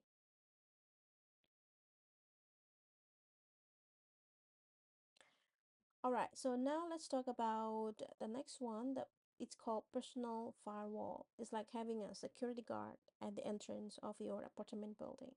So it's basically a protective barrier that sits between your computer and the internet. So every time data tries to come into or go out of your computers through your network connection, the firewall checks it first, kind of, how a security guard check IDs before letting people comes in. It monitors all the internet traffic flowing through your computer's network card, and that's the part of your computer that connects you to Wi-Fi or Ethernet. Okay. Now, while a firewall is great at blocking suspicious connection and unauthorized access attempts, it's actually not enough by itself when you're shopping online. you also need an additional protection against viruses, malware, or botnets. Okay, so malware could secretly record your keystrokes when you type in password, while botnets, as we know, could turn your computer into part of the criminal network without you even knowing. That's why for e-commerce security, you need multiple layers of protection working together, just like how a bank has security cameras, guard, alarms, and lock vault at the same time. And the next one, let's talk about VPN. It's virtual private network. Okay, so for example, if you're using a public Wi-Fi at a coffee shop or even at school, you might worry about someone snooping on what you're doing online, right? So here is the VPN. Create a secret encrypted tunnel between your device and the internet. So imagine you're sending a private letter to a friend, but instead of just putting it in a regular envelope where anyone could potentially read it, you put it inside a locked metal box that only your friend has the key to unlock it. That's basically what a VPN does with your internet data. It scrambles, it encrypts all your information before sending it through the public internet. So even if someone intercepted, they just see a gibberish. Okay. And there's a cool things that called protocol tunneling, which is like having a secure tunnel I mentioned. Your data travels through this protected pathway and gets unscrambled only when it reaches its destination. So the VPN checks everyone's identity to make sure no unauthorized people can access the secure network. So whether you are checking your bank account, shopping online, or just browsing your social media, a VPN keeps your personal information safe from hackers who might be, lurking on public networks. Yeah, especially useful in Taiwan when you want to access content that might be blocked in certain regions.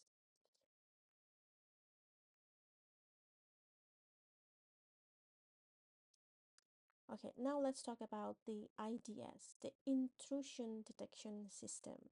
Okay, so it's like having a super smart security camera for your computer networks that never sleeps. Okay, so IDS does exactly uh like that, like the security guards at the shopping mall, but it's for the digital network. It constantly monitors all the activity happening across a network or on individual computers and looking for anything weird or dangerous. And the amazing thing is that it doesn't just watch and alert you like human guard would. It can actually take immediate action when it detects something suspicious. Okay. And now, one of the biggest threat it helps to defend against is something called a DOS attack. That's denial of a service. This, which is basically when a bad guys try to overwhelm a website or network with so much fake traffic that it crashes and real users cannot access to it. So it's like having thousands of people try to squeeze through a single door at the same time. And so here's where cloud computing becomes your best friend because when you use cloud services, they have massive infrastructure and can absorb these DOS attack much better than a single server code. So it's kind of like how huge highway with many lanes we can handle traffic better than a small street. So IDS and cloud computing will work together to keep your e-commerce network running smoothly even when the cyber criminals shut them down. Okay, now let's talk about one of the coolest cybersecurity trick ever. It's called honeypot and honeynet. Okay. Okay, so honeypot and honeynet, it's not, the sweet stuff that Winnie the Pooh loves. No. So basically, it's a computer system that looks like it's doing the real work, maybe pretending to be a company's database server or a website, but it's actually a decoy that's being carefully monitored by the cybersecurity professionals. So it's like setting up a fake store in the neighborhood where there have been lots of breaks in and then watching to see who tries to rob in. Okay. And when hackers attack the honeypot, they think it's the real target. The security experts can study exactly how these criminals operate, what tools they use, and what the vulnerabilities they're looking for, and without putting any real data at risk. Now, when you connect the multiple hot honeypots together, you create what's called a honey net. Okay, honey net. Imagine having several fake stores all connected and sharing information about the suspicious activities they observe. This is super valuable for protecting e-commerce network because once you understand how attackers work, you can better defend your real system, right?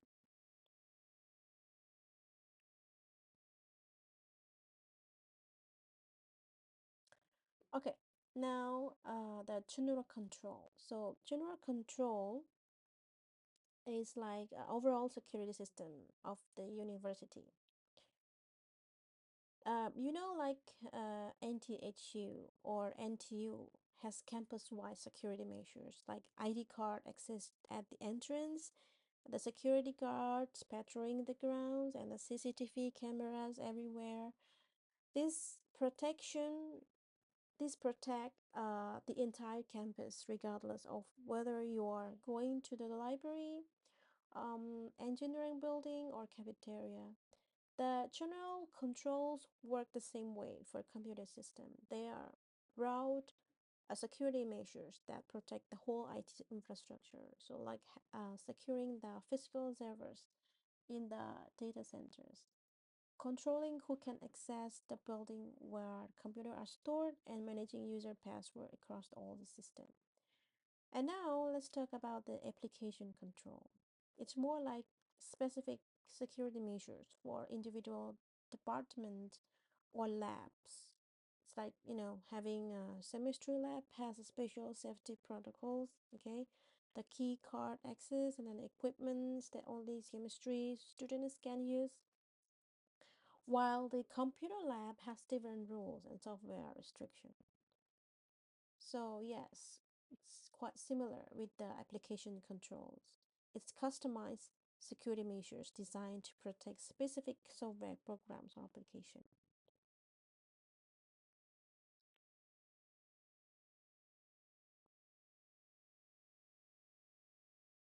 Okay, so let's dive into this comprehensive defense control chart. So think of it as the complete security blueprint for any organization. As you can see on the left side, we have the general controls, which are like the foundation and walls of the secure building. And then physical uh, controls are your basic security measures like locked doors, security cameras, and restricted access to server rooms. And then the access control manage who gets to use what systems, kind of like how your student ID gives you access to some facilities but not the others. And then the data security, communication, administrative, and so on. Meanwhile, for the application uh, controls on the right side are more specialized. focusing on specific software and process, input controls, check that the data entering the system is valid and clean, and then processing controls monitor that happens what happens to data inside the applications, while the output control ensure that the results are accurate and go to the right people. You notice how the biometrics appear in both category, because the fingerprint or face recognition can be used both for general building access and for specific application login.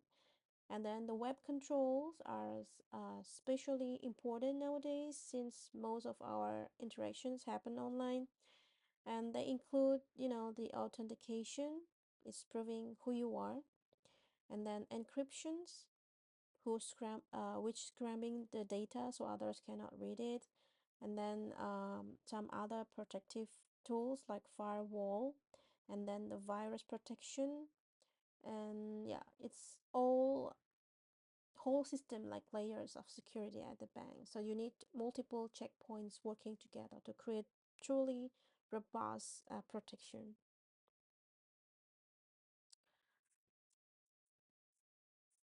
Okay, now let's move on to the third defense. Okay,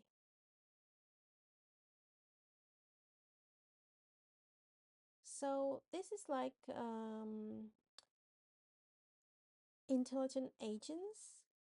It's like having a super smart digital assistants that can think and adapt on their own. When you play a video game, some AI characters can learn your playing style and then adjust their strategies accordingly. The intelligent agents work similarly, but it's for cybersecurity. So they are just like digital security guards that have three amazing abilities. They are reactive. They can, meaning that they can respond immediately when something suspicious happened, and they also autonomous. Okay, they can make decisions without waiting for human instructions, and most importantly, they are adaptable. They can learn and change their behavior based on new situations they encounter. So this adaptability is crucial because the cyber attacks are constantly evolving. The hackers are always coming up with the new tricks. So our defense system need to be smart enough to recognize and respond to any attacks they've never seen before. So it's like having a security system that not only remembers all the previous breaks-in attempts, but also gets smarter every time and can predict new types of threats. Okay, and this is how the intelligent agents work together as a team. So think of it like a group chat where all your friends are sharing information to help each other to stay safe. You can see that person at the computer on the left, and from the system, the multiple agent, uh, those blue circles, sorry, with the faces, okay, are communicating with each other, right?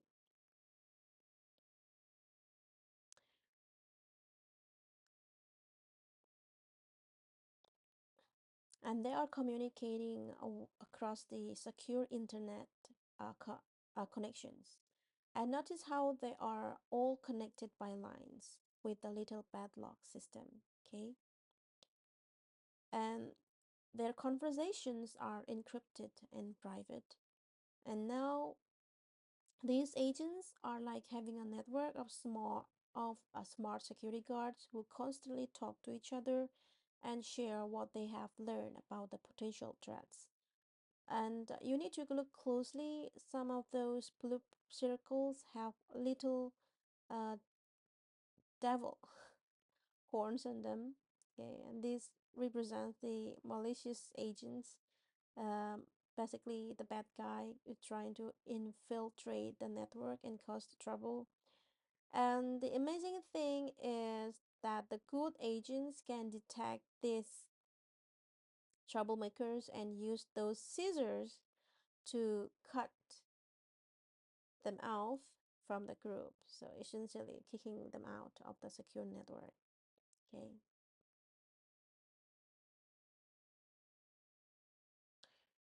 All right. Now let's talk about something else. It's called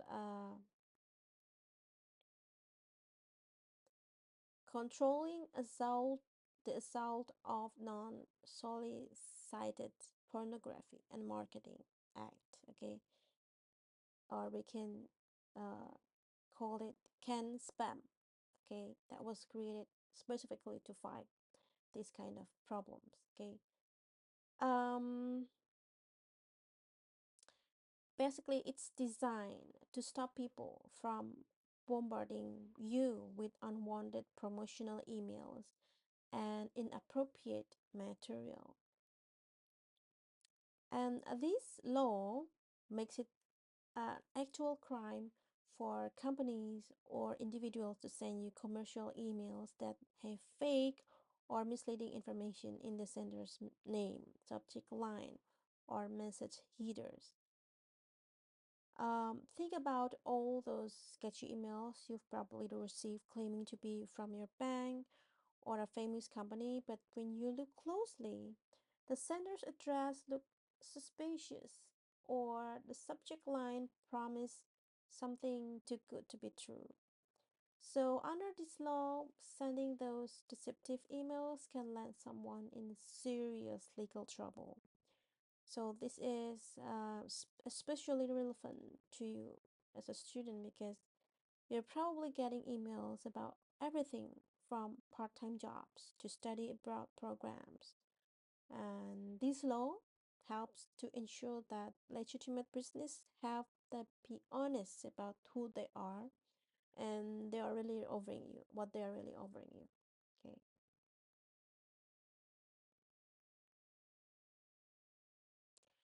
Okay, now let's talk about the digital equivalent of street scams and how to protect yourself.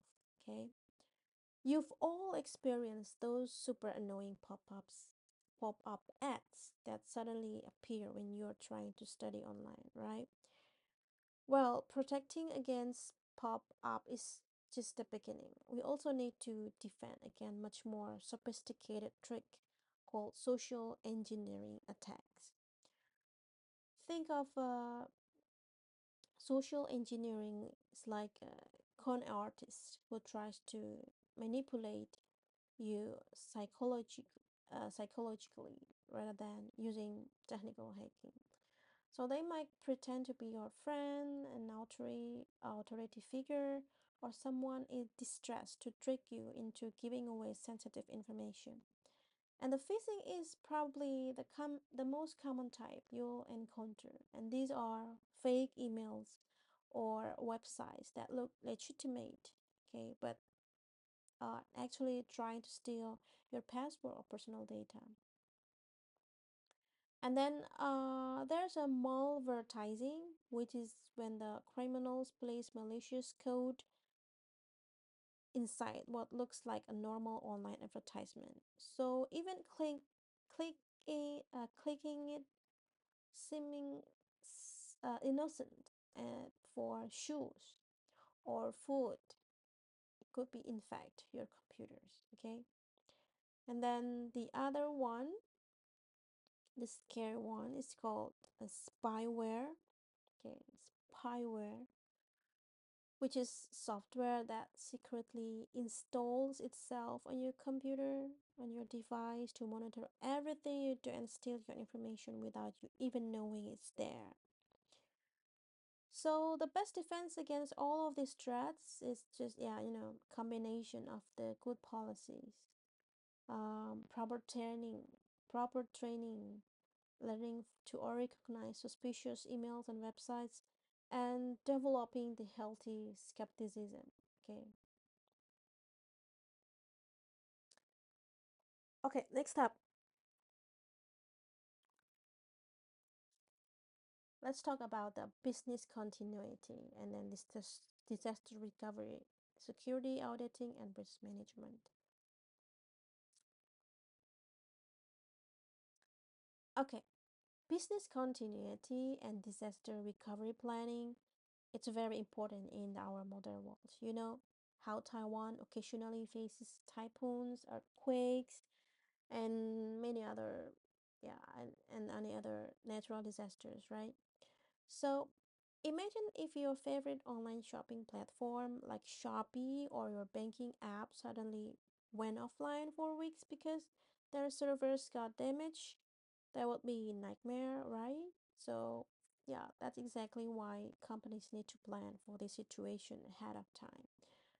So the business continuity planning is basically like having a detailed emergency plan for business, similar to how your family might have an earthquake preparedness kit at home.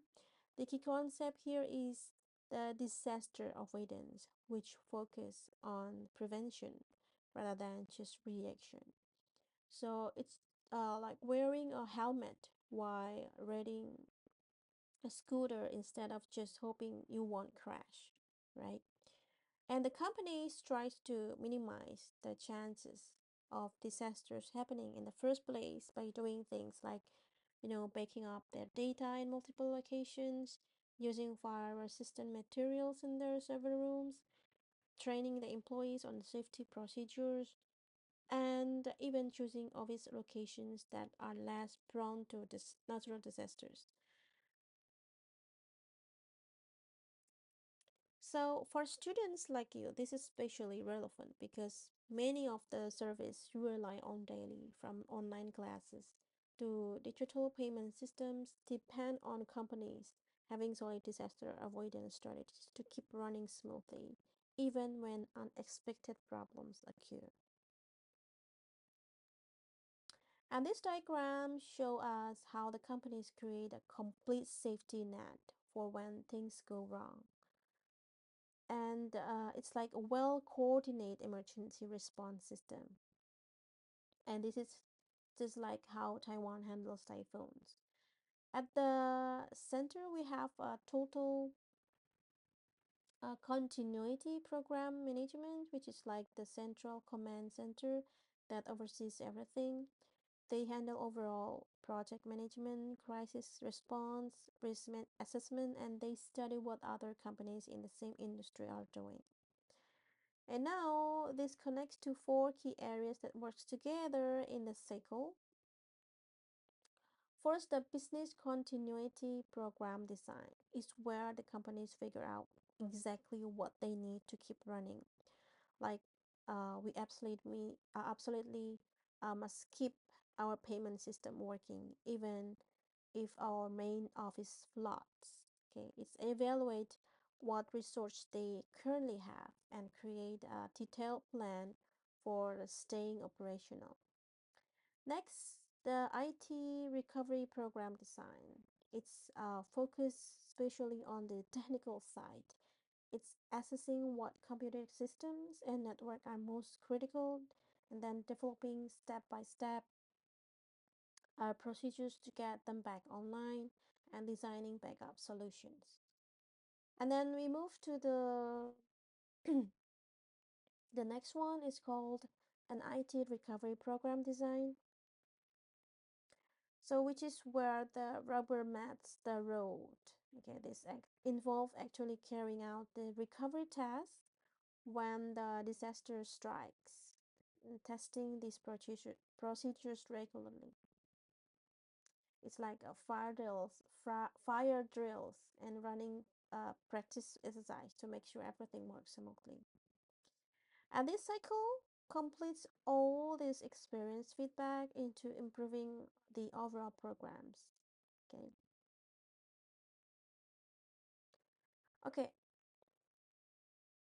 Now let's talk about something that affects every business decisions. It's how companies figure out whether spending money on the security is actually worth, and how when you deciding whether to buy insurance for your scooter, You weigh the cost of the premium against the potential cost of the incidents, right? Companies do the same thing with cybersecurity through something called risk management and cost benefit analysis. The circular diagram show us the risk management life cycle. So it's like a continuous cycle of staying safe. It starts with the risk identification, moves to risk analysis, and then risk planning, risk mitigation and planning, and then risk monitoring, management and implementation, and then review and tracking.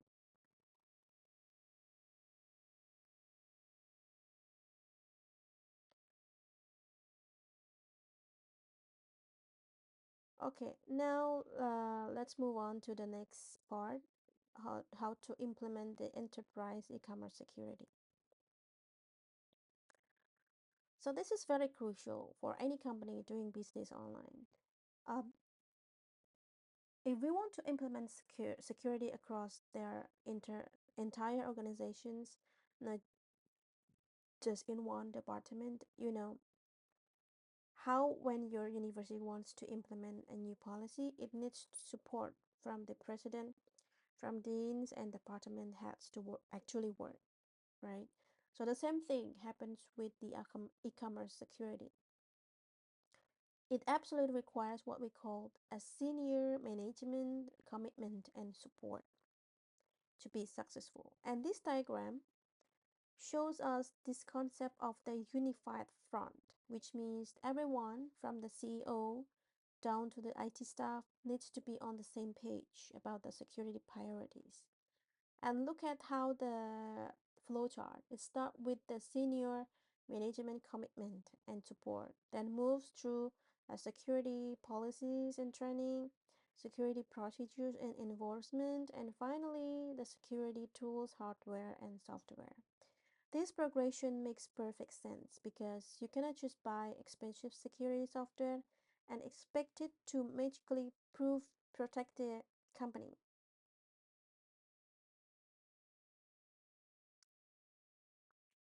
Okay, now let's break down the really important components of the enterprise security. Okay, the first thing is called the Acceptable Use Policy or AUP. This is the digital behavior rule book that every company creates for their employees. Okay,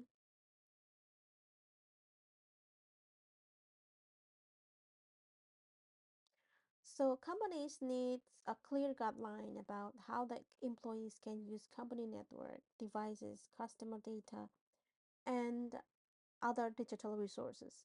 The IOP, the AUP, sorry, AUP basically tells everyone what they can and what they cannot do with the technology and data.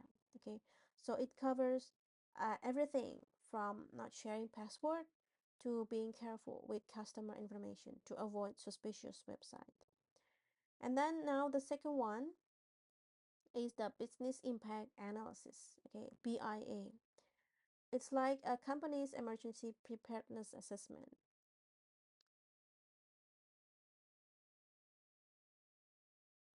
So it's like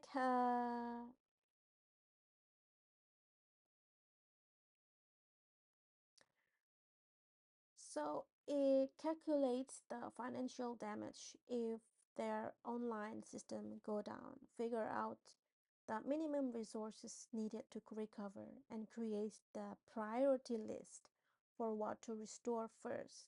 This is super important because when a crisis hits, there's no time to think. The companies need to know immediately whether to cover, whether to focus on getting their payment system back online first or their customer service chat function first. Okay, okay, now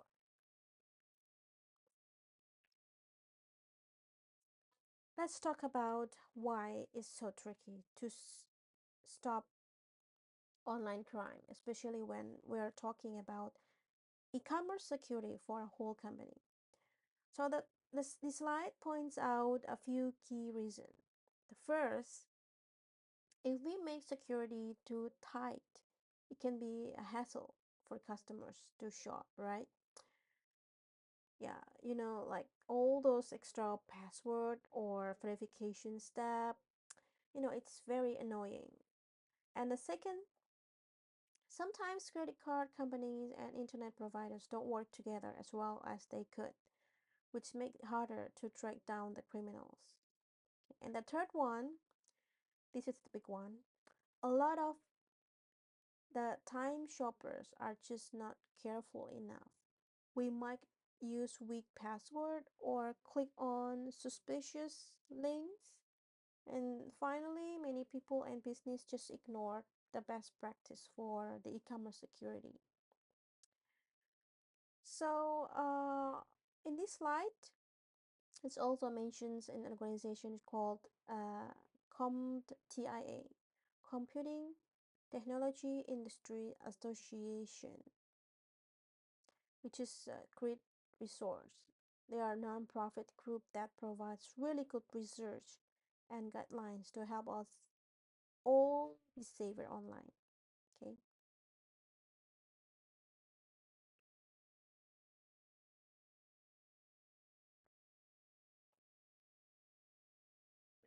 All right. So we're still talking about why it's so challenging to secure a company's e-commerce operation.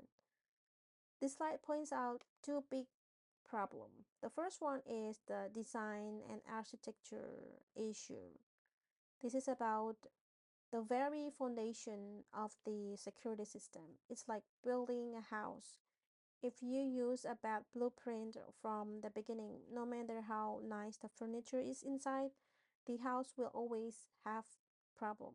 Okay, so if a company's online store is built with a weak security design, it will be vulnerable to attack. And the second point is the lack of due care in business practice. It means a company just is not being careful enough. Uh, we say a standard of due care perfectly. It's the level of care a company is reasonably expected to take. And for example, if a company that handles thousands of customers' credit card number has a much higher standard of due care than, say, a small blocks that just collects email addresses. They have a responsibility to protect that sensitive information, and if they don't, they are failing to meet this standard. Okay. All right, everyone. You can read the summary by yourself.